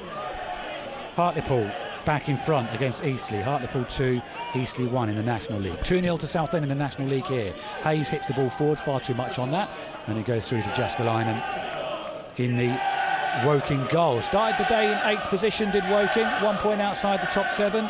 Southend started at 4th bottom with 11 points. They're heading out at the moment of the relegation zone of Southend and very much upwardly mobile. Scott Morris heads forward, turned forward by Morgan Williams. Out to this near side to Ammon. Ammon's got Griggo Cox and Lewis in the middle. The cross is blocked at source by Taylor at the expense of just a throw in down by the corner quadrant. Yeah, their work out of possession again. You know, I know we've been come to be used to that with Blues, but has been exceptional again this afternoon, closing the ball down very, very quickly. You know, sprinting into that closing down, and as I say, not giving Woking the opportunity to put dangerous balls into the penalty area. Long throw into the box from Habergam, flicked up and away by Kensdale, looking to keep the pressure on there, and Moss drives a shot and it's wild, and it strikes the roof of that covered terracing behind Nick Hayes' goal, and it'll be a goal kick to Southend United, leading by 2-0 with an hour gone. Yeah, you just see Dan Moss's eyes widen, didn't it, as the ball dropped to him just outside Blues penalty area on that right hand side. He's taken the shot on, but he got it completely wrong, didn't he? Come off the outside of his book high and hit the top of the stand behind the goal. Equaliser for Maidenhead at home to Rochdale in the National League, and Halifax 2 up now at Ebbsfleet. Hit forward by Hayes, up to Cardwell, gets the flick on. Carnu making the run beyond, comes off the back of the head of Habergam, who was cautioned in the first half, and it bounces through to Jaskalainen, who bowls it out across the lush Kingfield surface to Habergam once again, but only can do is put it back to the goalkeeper. That's decent distribution from Jaskalainen up to Ammond, who's now pulled wide. Nice keep ball from Woking. They're going nowhere, and they're going back to their goalkeeper once again, and Southend will watch them do that all afternoon. Jaskalainen sends it forward again. Scott Morris on the end of it, was headed towards his own goal. Now he can just poke it away. Drops into a vacant midfield area, which is filled by Taylor. Out to Habergam. Carnu wins the ball, loses it, and Woking try to work it out down the Southend United right. Miley gets a shove in the back. Make sure the referee sees it. Free kick to Southend United. 2-0 up on BBC Essex. Goals from Harry Cardwell and Gus Scott Morris. Yeah, once again, Cav Miley, you know, just clearing up the bit, seeing the danger, being that front cover in front of Harry Taylor as it was on this occasion. The ball drops down, it's loose. First man on the spot is Cav Miley, puts his body in, draws the foul. Everton now lead Bournemouth 3-0 in the Premier League. Match of the day tonight on BBC One. Plenty of goals for you. All straight out of play on this near side defensive throw for Woking. So head to Hemel Hempstead in the Cup next week to Woking, while Southend are at Yeovil. They've then got trips to Dagenham and Redbridge and Eastleigh in the league, and a home game against Bromley. None of those are easy. Taylor heads forward for the Blues. That'll drop out on the near side for a throw. Darren Sole, the Woking manager, fetches the ball and wants his side to get on with it. He'll be very disappointed with what he's seen from his team this afternoon, but the credit must go to Southend United for the way they've negated anything that Woking have had to offer, the way they've been out of possession and the way they've been in possession and making the most of their opportunities. Scott Morris was just down momentarily there, took a bang to the mouth, I think. Yeah, just on that ball got thrown forward there to Grego Cox, just caught I don't know if it was a flailing arm or not, but no damage done. He's able to pick himself up and ready for this throw in the bottom right hand corner, which Scott Morris has, up towards Cardwell. Morgan Williams heads forward for Woking. Thrashed away by Kensdale, but with some intent behind it, because he hits it to the vacant side of the pitch where Bridge is stood in a bit of space. Woking filled the space now, so Southend can't spring forward, and they've lost it. It's given away by Hissin, and this is the dangerous Lewis. Lewis up to the edge of the box, squares it off to Ammond. That was asking a lot of Ammond. It was hit with such force, and he couldn't control it, and Southend can run it out of defence again. Yeah, that's where you've got to be careful. You've got to be mindful of that. You don't want to start being sloppy. Great run from Carnu, by the way. Yeah, he's made a good run off the shoulder of Cuthbert. Cuthbert's gone across to cover him. Level with the edge of the penalty area. Daniel Carnu, first time we've seen him, having only joined yesterday. He lets Hissin take over. Hissin just checks his run. Level with the edge of the penalty area. Apex of the box now for Bridge. 2-0 up Southend. Squared into the edge of the area. Carnu, lays it. I thought he'd laid a good ball off to Scott Morris. rather than go for the obvious one, he tried to pick a man in space, and eventually it's cleared away. But Jaskalainen's clearance is wayward, and they'll go out to play for a throw to Southend. I thought he played the right ball, but not enough behind it. No, it was difficult to get the angles from here, the distances, wasn't it? And it was just short, and it was the defender, Habagam, was able to pick it off. But you know, a great first run from Kanu into that space on that left-hand channel, and it was a super ball played into him, and he held it, cuffed but off, didn't he, and kept possession. It's a decent start from the young man. And that's come off a Woking man last. And we'll go out for a Southend United throw down by the corner flag. And a third goal, you feel, would kill this one for Southend United, but in energy-sapping conditions, they don't want to just go throwing men forward willy-nilly, but from a set piece from this position, they will. And they catch Woking napping. It's short to Hassin. Back out to Scott Morris, comes off the toe of Williams, the teenage substitute for Woking. That'll be another throw to Southend United. Looking good at the moment for just their second away victory of this campaign. Scott Morris with the throw. Into the box it goes, headed away by Ince, and it'll be another throw for Southend United.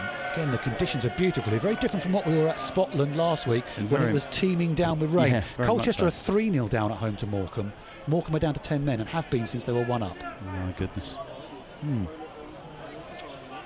No problems for Southend here. In goes the ball into the box, up towards the far post towards Kanu. Can't quite get a touch on it, over the crossbar, and it will be a goal kick for Woking instead. Southend 2 up. Sorry, Glenn. Another great ball hit by Gus Scott Morris. The quality of his deliveries today has been, you know, top notch. I mean, we've moaned a bit in the past about, you know, hitting the first man or being over hit, one or the other, but he's been right on the money this afternoon. And Kanu was unlucky. He did get something on it, but just over the bar. I thought he was going to head it. Flicked on by Grego Cox. Yeah, for him, over the bar. Sorry, Glenn. No, it's fine. Hartlepool 3-1 up now against Eastleigh, and also in the National League, Aldershot 1 up at third place Solihull Moors this afternoon.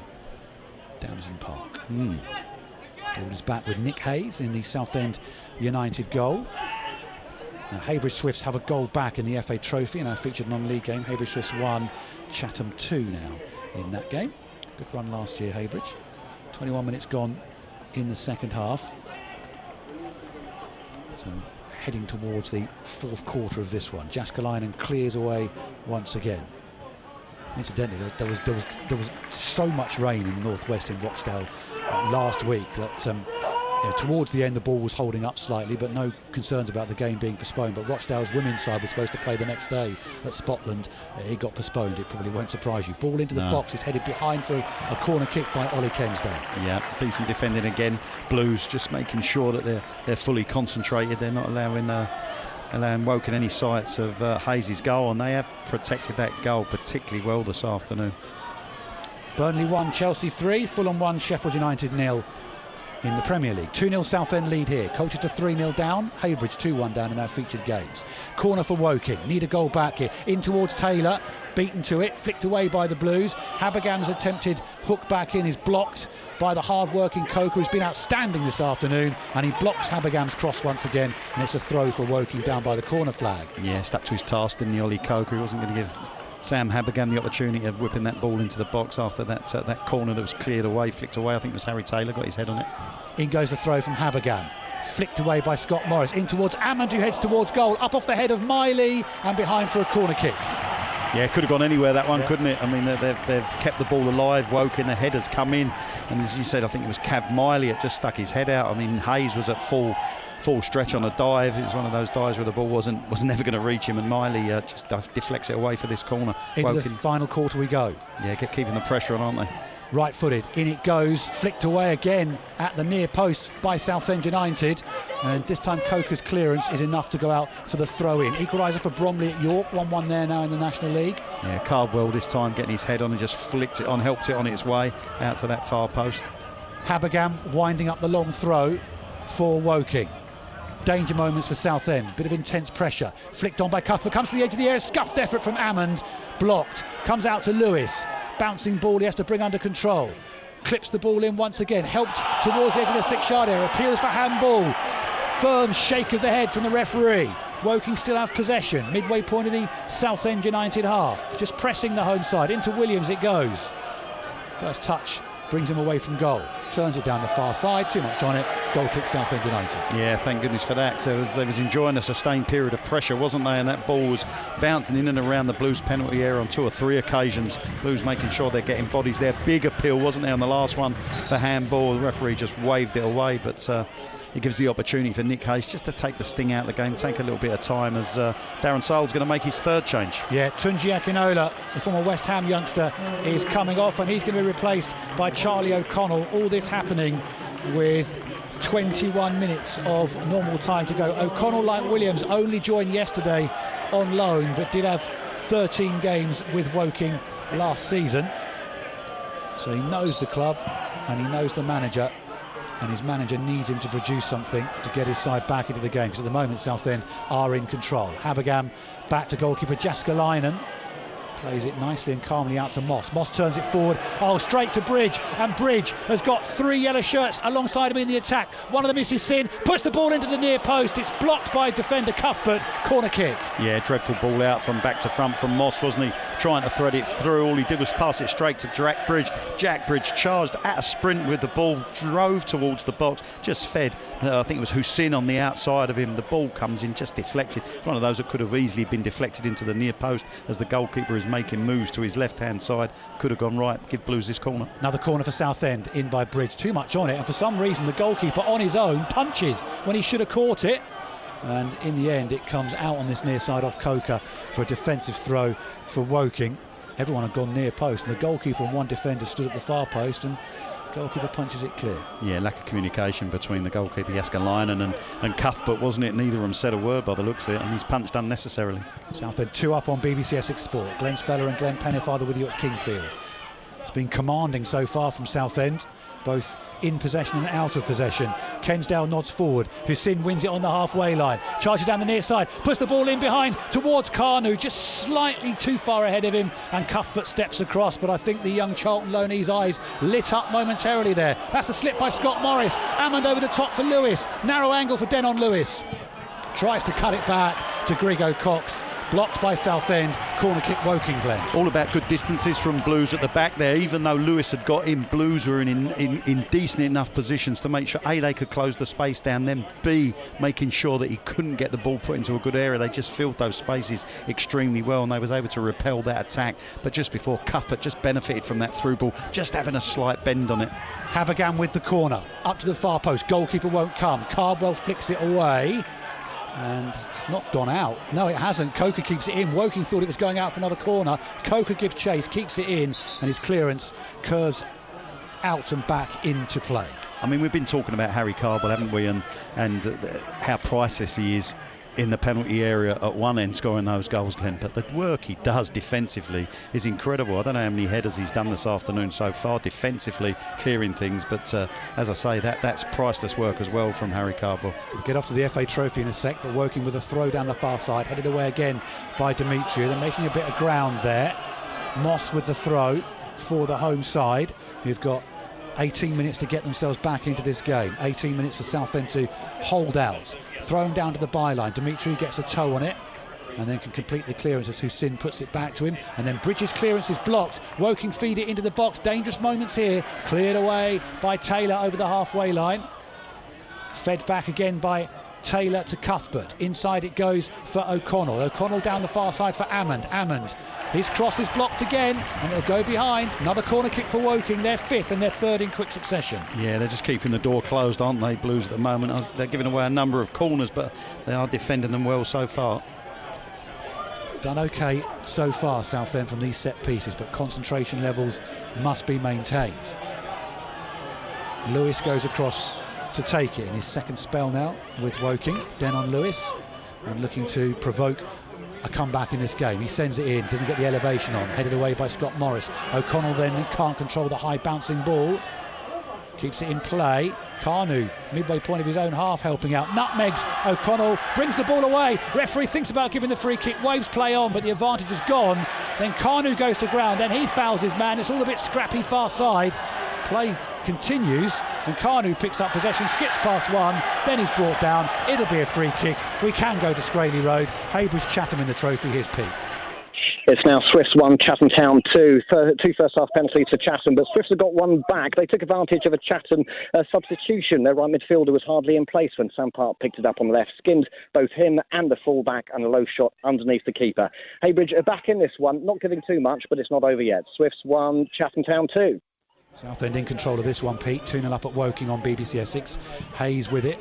The free kick, right-footed, drifts it forward. Cardwell just nudged out of the way by Cuthbert, and it will dribble behind for a goal kick to Woking, who are in their 5th season back at this level. They won the National South playoffs back in 2019, and I mentioned in the first half they'd gone full-time a couple of years ago now, as the ball is cleared away by Jaskalainen. Made the playoffs last season, but just struggling to replicate that sort of form this time around. In saying that, they are 8th at the start of play, but have been better on their travels than they have been here, and the home fans not happy with what they've seen so far. Here's Williams, right-footed ball into the box, and it's over the head of Ammond, who applauds the cross, but it goes behind for a goal kick. Yeah, just prior to that, Glenn, just before we went over to Haybridge there, you could hear the Blues fans just in full voice, and that was all because of the battling of Daniel Kanu for the ball. Supporters love to see that. They love to see players, battling and charging into challenges for every ball. Daniel Kanu has only just joined the club, Glenn, and he's already bought into that work ethic and the fact that, I'm going to go in at full pelt for everything, and the Blues fans loved it over that far side as he battled with 2 or 3 Woking players to eventually win his free kick. Southend 2-0 up on the halfway line, flicked on by Ammon, just nobody in particular. They've just looked a little bit shorn of ideas this afternoon. Miley feeds Hussein, Hussein feeds Bridge, Bridge drags Moss out alongside him, Bridge wants to run him, O'Connell comes across to help out Dan Moss, but Bridge is able to find Hussein, slides it into the edge of the area for Bridge. Bridge nutmegs his man and then brings him down on the edge of the box. Ince stretched for it, and it ran through his legs from Bridge, but then when Bridge stretched for it, he just caught Moss, and it goes away for a free kick to Woking on the edge of their own box, quarter of an hour to go. Yeah, I think the Ince challenge just put Jack off a little bit, didn't he? He stopped his run, he just hesitated for a second. By the time he went again, the opportunity had gone. Equaliser for Dagenham and Redbridge, 1-1 at Oldham, and as well as that, York back in front against Bromley by 2-1. That's a foul on Taylor, and it'll be a free kick to Southend United in their defensive third, which they'll take their time over and eke out a few more seconds in this game as they look for just their 2nd away win of this National League campaign. Taking into the FA Cup tie at Yeovil next week, and then home games against Solihull and Ebbsfleet to come in the weeks ahead. It's a busy old October. Quite an exciting FA Cup 4th qualifying round, actually. We could end up conceivably with 5 Essex sides in the first round draw. Down this near side it comes, high looping ball forward. Colchester have a goal back. Colchester 1, 10-man Morecambe 3. Morecambe were 1 up, controlling the game, had a man sent off, and then JJ McKinn has gone on completed his hat-trick, but Colchester have got 1 back, but they're probably 3 or 4 minutes behind us, but you probably think that's a stretch too far. Here's Scott Morris with the throw for the Blues, who are in yellow this afternoon. Cardwell beaten to it for probably the first time this afternoon. Coker spreads it far side to Bridge. Wonderful ball, really good vision, good control from Bridge. Into the box, tries to pick out Kanu. Blocked on the edge of the 6-yard area. Southend recycle it out to the near side to Scott Morris. Feeding it on again, inevitably, to Ollie Coker, who's buzzing around everywhere for the Blues today. Back to Scott Morris. Back to Coker once again. A little bit of keep ball. And then making the little run down this near side is Bridge, who's come from left to right. Jinks one way, Jinks the other. Faced up by Ince. Keeps the ball in play. Ince wins it off him. He's tall, rangy looking player, Ince. And actually, in the end, defensively, does okay. Now, Taylor got a little bit too close to Greg O'Cox there, but wins it at the 2nd time of asking. And Miley just toes it off to Hussein. Hussein in no rush to go galloping forward for Southend United. Hold what you've got and then see if you can take advantage of Woking committing numbers forward. Ball slipped in by Miley to Kanu. Kanu into Cardwell, who toes it towards goal. It's blocked. Shot then follow up by Bridges, blocked. Cardwell thought he had his second. It hit the goalkeeper in the face, and then when Bridges' effort came in with the keeper on the floor, it's a good defensive block by Habergam. It's a corner. Well, to explain it, well, the build-up play on the left-hand side between Miley and Hassin, and then the ball from Miley threaded through to the run of Kanu in that left-hand channel. A first-time cross for him was met by Cardwell at full pelt. The goalkeeper is standing in the middle of his goals, hasn't moved. It's hit him square in the face and cannoned away. He knew nothing at all about it. Only need to be 6 inches either side. Wonderful move from Blues. What it is a corner, slung in by Bridge, headed away by Grego Cox at the near post. 11.5 minutes to go on BBC Essex. Southend scenting a third, Scenting killing this one off. Here's Bridge again, and then this time gets the cross all wrong. Everyone again had gone near post. He hangs it to the far post, and it'll roll out for a throw to Woking. Could and should have been 3-0, as you say. Either side, it's game over completely. And Harry Cardwell, I don't think, can quite believe that either. No, and it's ricocheted out. And then, to be fair, they've had the presence of mind to throw a couple of bodies at it, Woking, and it ricocheted away for that corner. But you have to admire the build-up play with Hassin and Cav Miley, and then the run of that young man, Kanu. Chelsea 4-1 up at Burnley in the Premier League. Southend 2 up here. Miley wins a clean challenge on Lewis, who wants the free kick. It's not given.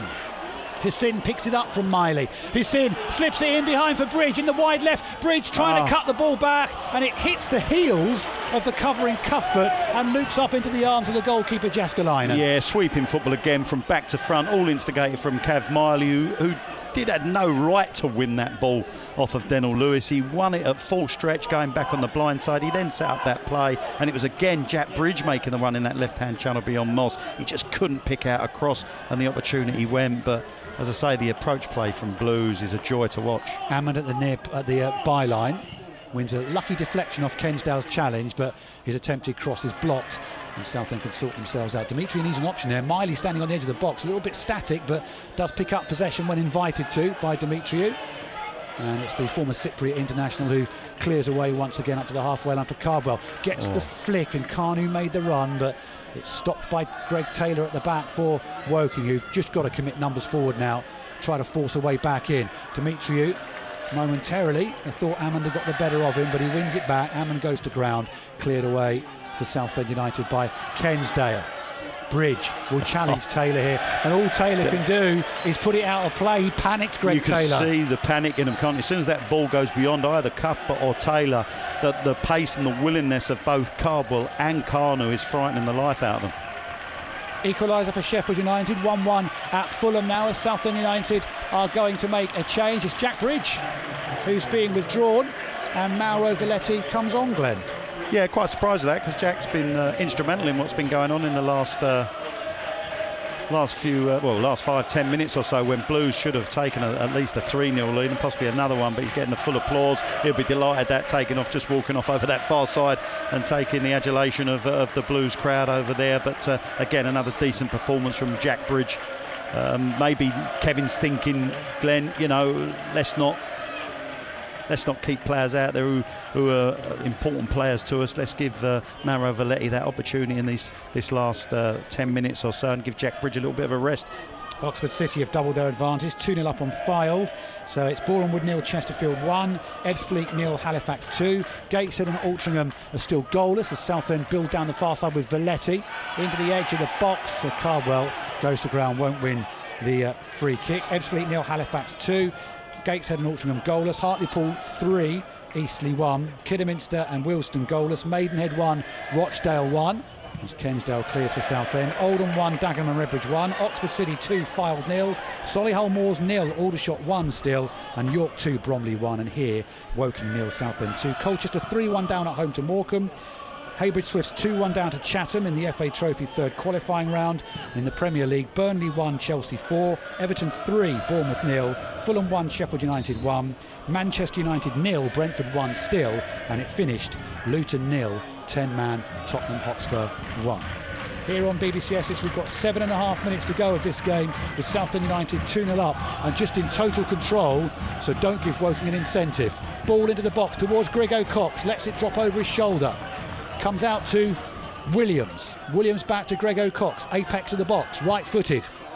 Clips it in, headed towards goal. It's flicked and then headed towards goal by Hammond. Well wide though, and out for a goal kick to Southend. Yeah, Hammond didn't really know much about it, did it? The cross has come from a deep angle from Woking on this left-hand side, whipped into the penalty area. It's cleared a couple of heads, isn't it? And I don't think Paddy Hammond was expecting it to come to him. He's just reacted. It's come off his head. out for a goal kick for Blues, and Hayes can take as much time as he likes with this goal kick. Chesterfield, the leaders, 2 up at Boreham Wood now in the National League. Does look like they might stretch away Chesterfield, and probably for the first time in a few years we might have runaway winners of this league, the way things are going. Hayes clears away, up to Cardwell, who wins the flick on, drops betwixt and between Kanu and Coker. Forward by Miley, out to Coker, gets the nod down. Kanu makes the run, drags Cuthbert out alongside him, and the Charlton loanee's making a nuisance of himself. Thumped away by Woking up to Lewis, headed away by Kensdale, drops on into the centre circle for Hussein. Out for Valetti, who can just slow things up here, Mauro Valetti. Diminutive former Barnet man. Winds his way round the outside, continues his run forward. Moss chucks himself into the challenge, but can do no more than concede the throw high up the field for Southend. Exactly where they want the ball. 6.25 minutes to go. Yeah, good carry, wasn't it, from Belletti, as you say, just eating up the space, eating up a bit of time, just keeping possession, really enticing Moss into the challenge, wasn't he, and just allowing Moss to win it and play it out for a throw-in as Blues win another throw-in, this time off of Cuthbert over there. Yeah, another throw, and take their time. Hussein gives it back to Valetti. A bit of keep ball. Woking have got to come out and try to win this ball, otherwise they're going to go down with a whimper more than anything else. Nick Hayes couldn't have hoped for a better afternoon, joining very late yesterday Southend United, the emergency loanee goalkeeper, and he's had nothing to do other than catch a couple of crosses. He's not had a save to make. Here's Kanu, wonderful work into the apex of the box for Coker, back to Scott Morris, squared off to Miley. Miley back out wide, he's sucked all the Woking players towards him. Scott Morris puts the cross in just slightly over the head of Cardwell, and Valetti can't keep it in. Defensive throw for Woking. Yeah, it was such a shame, just that final ball just had a little bit too much on it. I was envisaging Harry Cardwell rising at the far post. It was very similar to that first goal for him, but unfortunately for Blues just evaded everybody, and Mauro Valetti couldn't keep it in on that far side. Oxford City 3, Fylde 0, and Maidenhead have gone 2-1 in front of Rochdale in the National League. As it stands, Southend out of the relegation zone, Dagenham and Redbridge dropping in. Here's Williams on the halfway line for Woking. Oh dearie me, from Rowan Ince, it's terrible. His ball straight up in the air, flicked on by Kanu. Cardwell wants to run Taylor here. Taylor wrestles him to the ground. That should be a yellow card. There were linking arms there, and Taylor just hauls Cardwell to the ground because he committed the cardinal sin. He let the striker get goal side of him. Yeah, super use of his body, his upper body strength, and then just getting his arm across Taylor. And Taylor's a big man himself, but he just couldn't deal with Harry Cardwell as he's tried to run beyond him. Eventually it's a bit of a SummerSlam, wasn't it? WWE SummerSlam, as he's hauled him to the ground, and a free kick for Blues in a dangerous position, probably 25 yards out, but just to the right of the goal. But Coker's the man on the ball. Is it Hussein? No, it is Ollie Coker. Whether Coker would fancy a pot shot from here, Glenn? Looking at it from here, Roy the Rovers, outside the right foot, top corner, opposite side. Easy. Yeah. Have you got that in the locker? You'd love a third for Southend because their performance fully deserves it. Coker with the free kick, right-footed, spinning, whips it into the far post, flicked away by Cuthbert with Valetti waiting if the ball reaches him. Throw in Southend United. Again, a good area, Glenn, isn't it? The ball's just been played into a good area. As a defender, I've got to deal with it, because if I don't, they're going to have the opportunity. It was Valetti coming around the back, and they've dealt with it on that occasion. But another decent quality ball played in by Ollie Coker. Throw-in's taken short for the Blues.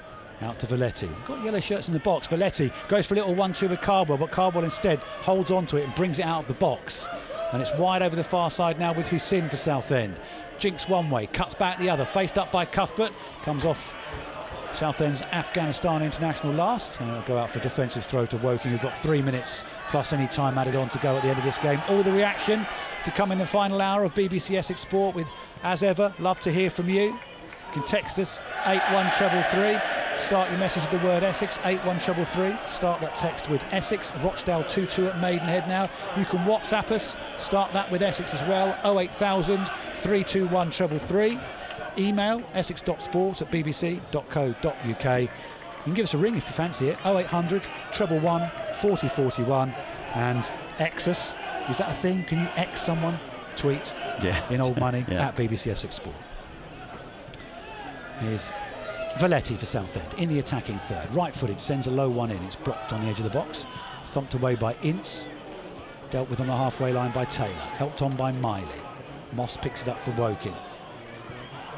Just plays it along the ground through midfield into Ince. Ince out to the near side to Williams. Williams has got Habergam on the overlap. Williams uses him as the dummy. Comes back inside. Hangs the ball over to the far post. Over the head of O'Connell. And away for a throw-in it goes to Southend United with 120 seconds to go. Yeah, it probably sums up Woking's afternoon, to be perfectly honest, Glenn. I mean, they've strung one or two passes together there from Ince out to this right-hand side. They've tried to change the point of attack and got it all completely wrong.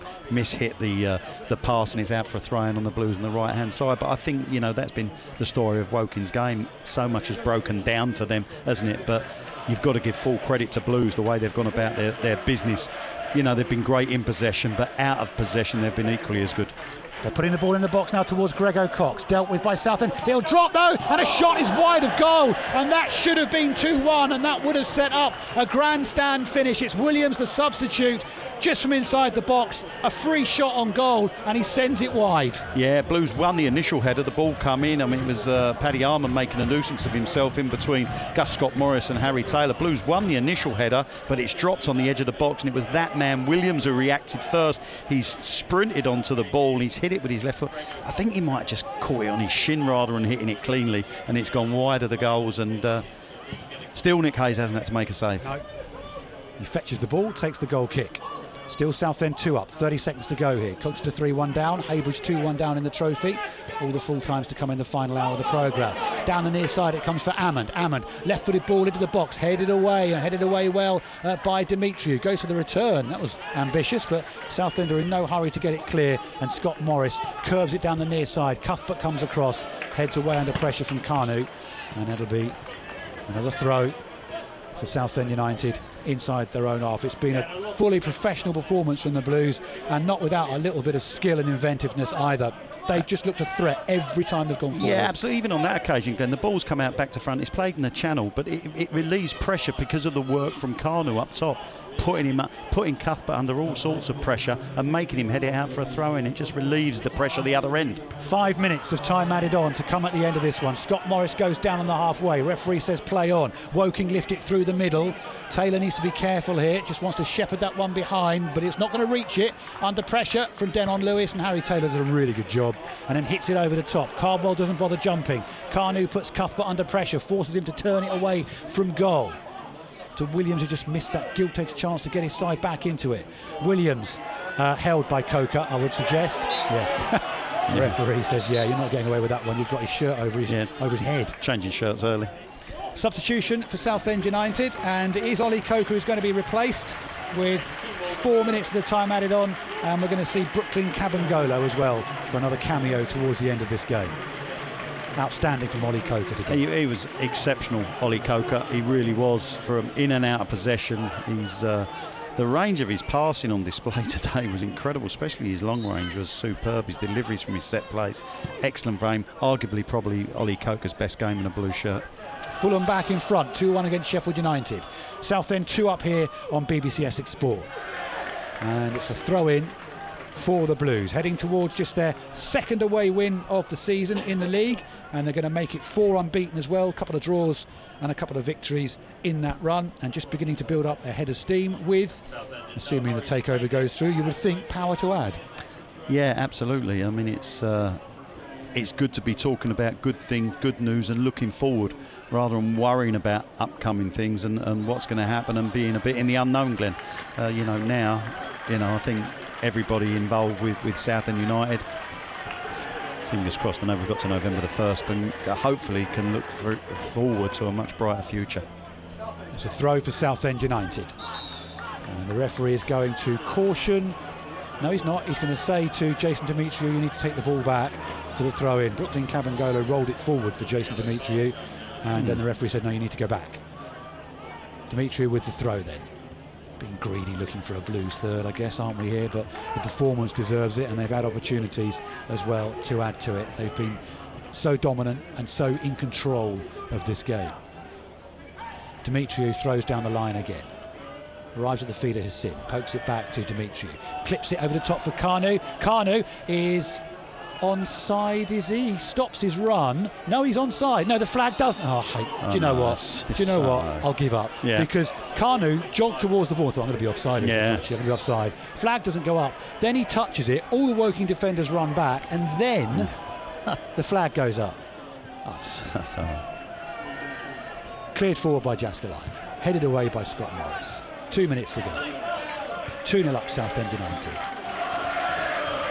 And it's the Blues fans enjoying their afternoon in the sunshine. Ince, little turn around the corner into Ammond inside the Blues half. Off to Moss. Moss charges forward, drives one at goal. It moves in the air, and Nick Hayes makes his first save in a Southend United shirt in the 94th minute of his debut. Yeah, it was one of them. He hasn't had to make any saves, Glenn. His concentration, starting positions have been spot on. It's been a really, really good debut from Nick Hayes, and he had to watch that ball because it was moving in the air. It was a strange height, but he's dealt with it. Corner up to the far post. Ammon heads back across the face of goal, flicked away by the Blues at the far post. Bounces around. Yeah, it was Kambangola at rose highest at that far post as Cuthbert headed it back across the 6-yard line. For once he's beating Harry Cardwell in the air, but Kambangola was the man at the back stick dealing with it. Grego Cox having his shirt held, but he got a handful of Scott Morris as well. On the edge of the area, shot turned towards goal by Greg Taylor, cleared away by the Blues, shot driven in by O'Connell this time. All this happening in the final 60 seconds. Southend have got everyone behind the ball, and they're going to go back to the goalkeeper here, Woking, so Southend United can come charging out as Jaskalainen hits one up towards Grego Cox. Scott Morris is under it. He's headed across the face of his own area. Well, Kensdale's there to hook away. Yeah, we'll give him the benefit. You see, Ollie Kensdale was free, square of him. Did, yeah. Of course you do that in the closing stages. Yeah. Ball goes back to Jaskalainen, and this is a forlorn effort now for the home side. Spinning ball. Demetriou heads away. Demetriou just shoves his man out of the way. No free kick given. Back to Jaskalainen it goes. Referee Callum Walchester checks both his watches. Sent forward again. They can let that go, and they do. Good from Kensdale. Lets it drop over his shoulder, and Hayes picks it up. And when he clears away, one would suggest that will be all she wrote for this one, and it will be a second away win of the season for Southend United. And Blues fans, you can hopefully look forward with plenty of optimism on and off the field now. Hayes turns it forward. Up towards Cardwell. He's not going to bother jumping for that one, and he goes out for a defensive throw to Woking once again. And more of the home fans edge towards the exits. They've had nothing to shout about this afternoon, mainly because Southend have been just so good. Another throw for the home side. The referee checks his watch again, and that will do you. Turned forward by Ammond. The full-time whistle goes. Ollie Kensdale smashes the ball out of the stadium, and Southend United have had a very comfortable afternoon in Surrey, winning this game by 2-0 Glenn Pennefather, and if anything, 2-0 flatters Woking. Yeah, absolutely. A wonderful performance from Blues. Absolutely spot on. I enjoyed the game. I really did. I didn't really want it to end because Blues, both in and out of possession, were really a joy to watch today. They really were. I mean, they would carve Woking apart time and time again, especially in that second half. Should have added to the goals. 2 wonderful goals scored. That man of the moment, Harry Cardwell, getting the first one from a sublime cross by Gus Scott Morris, and then he's got the assist for the second one. Great movement from a set play, headed it back across for Gus Scott Morris. Returned the favour, Harry Cardwell, to Gus to give Blues that 2-0. And as you said, probably 3, possibly 4 goals would not have flattered Blues one little bit. It was an excellent performance, clean sheet, which Kevin will be delighted with. You know, and they move on again now. And wouldn't it be nice to have an FA Cup run as well? Are we asking too much? Things are looking rosy now at Roots Hall, and maybe that is. It might be that this year we're going to have a cup run as well. But for today, I mean, the supporters, they're taking the applause of the supporters on that far side, and rightly so. And what a plus as well with Hayes in goal, not having to make a save to 93 minutes. Everything he did was good, but you have to say, you know, the protection from the Blues back 3 plus the 2 wing backs and the midfield players was exceptional today as well. That was good. Kanu coming on, looked a threat, looked like he got pace, looked like he's going to frighten people at this level. You know, it's looking good for for Southend United and Kevin and his team, but I thought today was wonderful, Glenn. I really did. More to come from Glenn Pennyfather in the final hour of the programme. Manchester United have equalised in the 96th minute against Brentford. It's 1-1 there in the Premier League.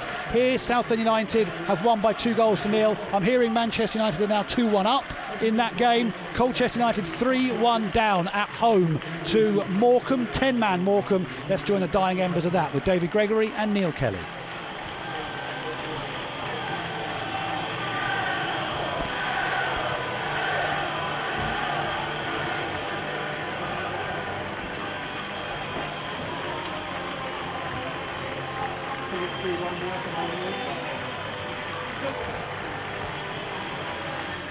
For Colchester United in the 5th of 6 of stoppage time. They use, as you join us on all frequencies on BBC Essex, Colchester United are 3-1 down. They've had a man advantage for an hour of this game. They've got a corner kick. They've just missed a penalty from Noah Chilvers, and the corner will come to nothing, even though McGeehan rolls it into the back of the net, because the referee'd seen an infringement that will result in a yellow card for Bradley Ionvien, who won the penalty, but Chilvers missed it, and it's been a sorry afternoon for Colchester United. Marvellous story in Surrey. The opposite to sorry. Woking 0, Southend United 2. 2 goals from Harry Cardwell. Complete an outstanding week for Southend United and everyone associated with the club. Reaction coming from there in the final hour of the game. Quite the contrast at the JobServe Community Stadium, where despite a man advantage, despite having a penalty that they've missed, Colchester United are heading towards a 3-1 defeat. David Gregory. Yeah, indeed. I think the body language of the Morecambe players is that they're doing anything now in this last little bit to make sure that they get the job done, and you've got to think over the course of the game they've deserved it. Yep. Let's not forget that they've scored 2 goals, 10 against 11 players as well, which will be for me the space that they've had to score those 2 goals when they've got the ball forward as there is so few redeeming points to come out of this game. Maybe this man on the ball now, Shea Cooper, with the pass into the penalty over Ionvien and letting fly from outside the box is Cameron McGeehan. I suppose Cameron McGeehan has got his second goal for the club, a stooping header that gave Colchester United a little bit of hope on 73 minutes. Then they got that penalty, and you kind of felt it would complete the narrative, the story of a miserable afternoon in which so little has gone right for Colchester United, that the penalty would then be missed, and there goes the referee's whistle. And there's a fair few boos amongst the home supporters who've given their side terrific support for the vast majority of this game. But that was a bad defeat in which they were second best for the opening 35 minutes. Trailed to a goal, one of a hat-trick by J.J. McKernan.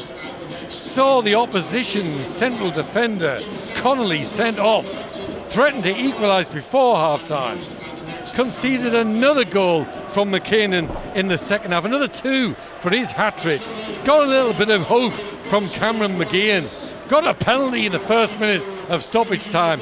Missed that. Got nothing out of this game. And David Gregory, I can't help thinking, they deserve nothing. No, absolutely, you're right. Over the course of the game, Morecambe definitely deserved to go away with the points, and especially, I mean, the start they made for me was fantastic. They really got at Colchester United. They were on the front foot. They really took the game to Colchester United, and we never ever were able to wrestle any control back of that. Even with 11 against 10 men, we got the goal back. You felt, is that the catalyst for going on and doing more? Shea Cooper unlucky with hitting the post, but other than that I'm not sure we can point to anything else in that last 15-20 minutes when we were getting back in the game that we deserved anything out of it. And we've got to we'll have to lick their wounds, and we'll have to go back to the training ground and back to the drawing board, as it were, because we wanted to return to the form and the performance from last Saturday, but it was more of the same from Tuesday. Thank you very much, David Gregory. More of the same from Tuesday. Quite the contrast with what we witnessed 7 days ago. A 3-1 defeat at home to Morecambe, and no complaints other than the manner of the performance. Second best for the opening half hour, trailing to McKernan's goal. not helped by the sending off of the central defender James Connolly, conceding 2 further goals in the second half. Got a lifeline from Cameron McGeehan. Might have got further help with a penalty, but missed by Noah Chilvers. Captured the afternoon in that one moment, though so much went wrong. A poor performance, a really disappointing scoreline. It's finished at the JobServe Community Stadium. Colchester United 1, Morecambe 3. Over to you. Listen to BBC Essex wherever you are on the BBC Sounds app. We're on your TV, channel 734. Why not ask your smart speaker to play BBC Essex?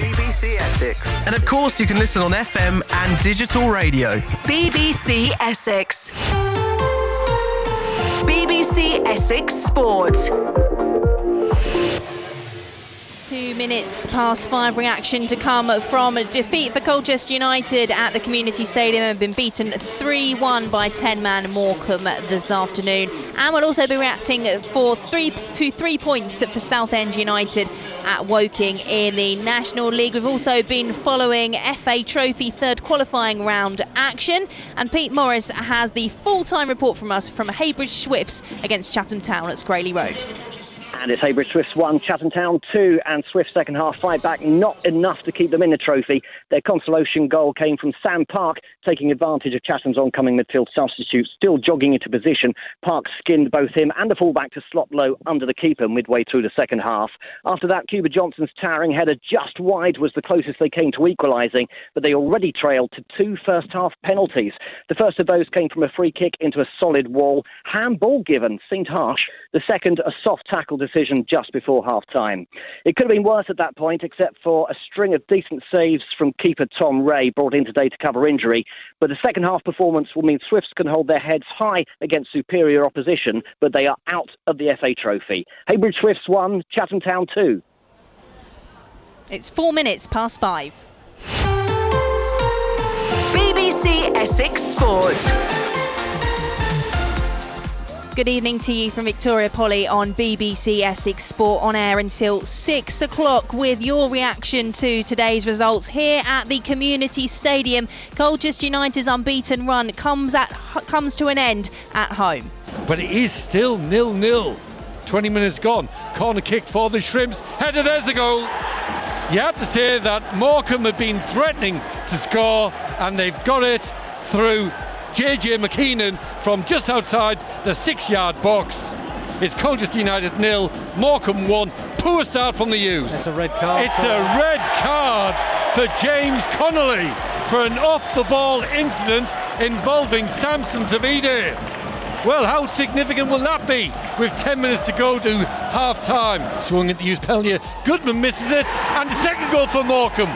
Again from a corner kick, and turned home by Songu. Jan Songu on a substitute, and the U's might have a man advantage, but that doesn't make much of a difference from set piece, and Morecambe convert again. The U's 0, Morecambe 10-man Morecambe 2. McKeenan is on the hat-trick. He shoots right-footed. It is a hat-trick. On the counter-attack, 10 men Morecambe have made it 3-0. All the goals scored by JJ McKinnon, and for the first time for some time you hear boos rattling around the JobServe Community Stadium, because this really hasn't been good enough for Colchester United. Certainly not with a scoreline. The U's 0, Morecambe 3. Corner kick for the U's, taken by Fevrier towards the far post, headed up in the air by Chilvers. Hall gets the flick on. Chilvers dives in at the far post. Oh, is it McGeehan? It's McGeehan who dives in at the far post and gives Colchester United a lifeline with 17 minutes to go. They might be trailing by 3-1, but don't forget, Morecambe are down to 10 men. Colchester United 1, Morecambe 3. And the referee says a Yonvien shot hit the arm of a defender that was in an unnatural position, and Colchester United have a corner kick in the penalty kick in the first minute of 6 of stoppage time. Up comes Chilvers, right-footed, and hits it over the bar, and that just about completes an afternoon of genuine misery for Colchester United. Colchester United well beaten at home. Then if you want to react to that, use fans 81333, start your message with the word Essex on text. You can WhatsApp 08000 321 333, also starting with Essex, and at BBC Essex Sport on Twitter. Over in Surrey, Southend United have made it 4 National League games unbeaten and they're out of the relegation zone. Who's seen into the apex of the box for Coker. Coker to Scott Morris, good move, into Cardwell, who scores! It's a wonderful move from Southend United, and Harry Cardwell, he's a goal machine. It's his 11th of the season. That's his best ever season in terms of goal scoring, and Southend in front at Woking by a goal to nil. Up towards the far post where Scott Morris, looping a header in towards the crossbar and tipped over by Jaskalainen. Had to be really careful, the goalkeeper, because the looping header from Scott Morris would, I think, have dropped onto the head of Cardwell. Corner kick. Coker hangs it out towards Cardwell, nods towards goal and headed in by Scott Morris. Cardwell made the run to the far post, nods it back into the danger zone, and Scott Morris flicks it into the far corner of the net, and Southend get their reward for that pressure. They lead 2-0. Ball slipped in by Miley to Kanu. Kanu into Cardwell, who toes it towards goal. It's blocked. Shot then follow up by Bridges, blocked. Cardwell thought he had his second. It hit the goalkeeper in the face, and then when Bridges' effort came in with the keeper on the floor, it's a good defensive block by Habagam. It's a corner. 6 goals in 5 games for Harry Cardwell. Then, Blues fans, what did you make of that win at Woking this afternoon? You can text 81333, start your message with the word Essex. You can WhatsApp 08000 321 333, also starting with Essex, at BBC Essex Sports on Twitter. In the FA Trophy this afternoon, Haybridge Swifts have been knocked out at home to high-flying Chatham Town from the division above. We'll round up all the other scores from that competition. In the National South, Braintree Town have taken a point at home in that division. Averley have lost at Yeovil Town, who go top of the league, and Chelmsford City have beaten Western Supermare 3-0 on the road as well. In the Premier League, Scott McTominay scored twice for Manchester United late on to give them a 2-1 win over Brentford. Round up all the scores from around the grounds in the final hour of the programme. We'll also have the day's other sports news, and we'd love to hear from you on the programme with your thoughts as well. Call 0800 111 40 41. Text 81333 and start your message with the word Essex. BBC Essex Sport.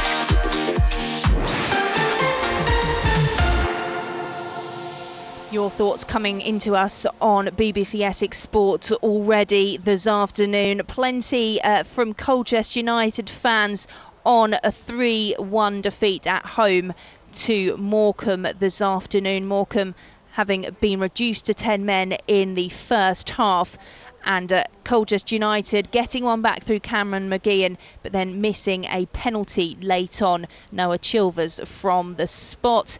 Your messages so far this afternoon. Mick from the Pundits on the text says, I'm utterly speechless. Apart from that, I think after that, I think I need a couple of stiff drinks. Ian in Colchester says, really poor result for Colchester United today. Gloriously inconsistent. 3 points from the home games are essential, in my opinion, for there to be a positive season. Hopefully last week wasn't a mirage. Well, aside from today, in the previous games, Colchester United had taken 7 points from a possible 9 at home, but it's all unravelled for the U's in front of their home fans this afternoon. Baz on the messages as well says, what a pathetic display by the U's. How Chilvers was still on the pitch when the penalty was awarded, I don't know. Needs a shake up there, and Goodman's place must also be in doubt. We need our injured players back quickly, says Baz. 81333, start your message with the word Essex on the text 08000 321 333, also starting with Essex on WhatsApp. Love to hear from you as well, Southend United fans, on a 2-0 win at Woking this afternoon. Martin from Shoebury Ness has been in touch on the text and says, what can I say after years of worst nightmares? What a week. The takeovers agreed. Ron Martin has been shown the exit door and is walking towards it. And most impressively, the team, despite all the hurdles that have been in front of them, are looking good and winning games. We're even out of the relegation zone tonight, despite the 10-point deduction. I'm now starting to dream. Could we make the playoffs, as we're only 8 points away? Why not? Great team performance again. Cardwell's on fire with 11 goals now, and the missing pieces of the jigsaw are starting to be found. Great work by Mayer and his management team, who deserve so much praise. Up the Blues, says Martin from Shoebury Nest.